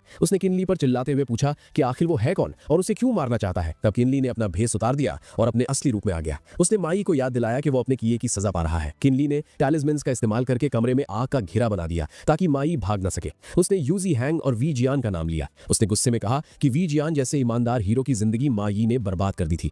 किनली ने ऐलान किया कि आज मा यी यहां से जिंदा नहीं जाएगा। मा यी ने हमले रोकने की कोशिश की, लेकिन किनली के फायरबॉल्स की गिनती बहुत ज्यादा थी। वो घबरा गया और सोचने लगा कि ये लड़का वी जियान का नाम क्यों ले रहा है। जब मा यी ने स्पिरिट एनर्जी शील्ड लगाई तो किनली ने चालाकी से एक फायरबॉल उसकी पीठ पर मार दिया। मा यी गिर पड़ा। किनली ने देखा कि इतने हमलों के बाद भी मा यी अभी जिंदा है, तो उसने सोचा कि अब कंजूसी करने का वक्त नहीं है। उसने और ज्यादा टैलिस्मैन्स निकाल लिए। इस लड़ाई के दौरान किनली की स्पीड और तकनीक देखकर मा यी को अचानक समझ आ गया। उसने हैरानी से कहा कि ये स्पेल कास्टिंग स्पीड बिल्कुल वैसी है जैसी उसने वी जियान के पास देखी थी या सुनी थी। उसने पहचान लिया कि ये कोई और नहीं बल्कि किनली है, वही लड़का जिसे वो 3 साल से ढूंढ रहा था। किनली ने कोई जवाब नहीं दिया और हमला जारी रखा। मा यी ने गुस्से और हैरानी में कहा कि वो उसे ढूंढ रहा था पर वो मिला नहीं और अब वो खुद यहाँ आकर मौत को दावत दे रहा है। मा यी अभी अपनी बात पूरी भी नहीं कर पाया था कि उसके सामने का नजारा देखकर वो बुरी तरह चौंक गया। उसने देखा कि किनली ने पहले से भी ज्यादा टैलिस्मैन्स निकाल लिए हैं। ये देखकर मा यी घबराहट में सोचने लगा कि आखिर इस लड़के के पास इतने ढेर सारे टैलिस्मैन्स कहां से आए और क्यों हैं। इस बार किनली के टैलिस्मैन से आग की एक विशाल लहर निकली और मा यी की तरफ तेजी से बढ़ी। अपनी मौत को करीब देखकर मा यी ने निराशा में किनली पर चिल्लाते हुए इल्जाम लगाया। उसने पूछा कि क्या किनली के पास कोई शर्म बची है। उसने किनली को ललकारते हुए कहा कि वो इन टैलिस्मैन्स के पीछे छुपने की बजाय मर्दों की तरह एक असली मैजिक ड्यूअल क्यों नहीं लड़ता। लेकिन किनली पर इन बातों का कोई असर नहीं हुआ। उसने अपनी आंखें बंद रखते हुए बड़े सुकून से जवाब दिया। उसने मा यी की चुनौती को ठुकरा दिया और कहा कि उस जैसे घटिया इंसान को मारने के लिए इस यंग मास्टर को सीधे लड़ने की कोई जरूरत नहीं है।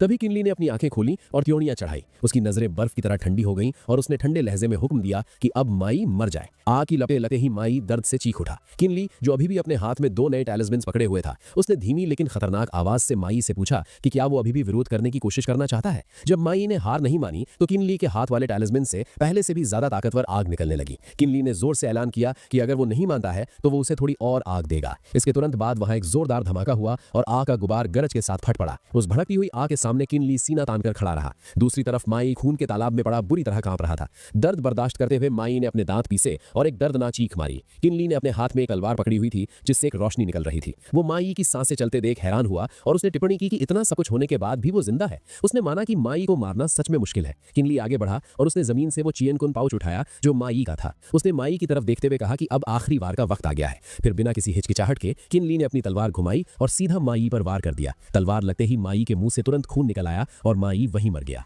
हेलो गाइस, अब तक के जितने भी चैप्टर्स थे मैंने उन्हें कंप्लीट कर लिया है और ये वीडियोस भी खत्म हो गई हैं। अगर इस वीडियो पर अच्छे लाइक्स आते हैं तो मैं आगे के चैप्टर्स कंटिन्यू करूँगा। तब तक के लिए बाय बाय और थैंक यू।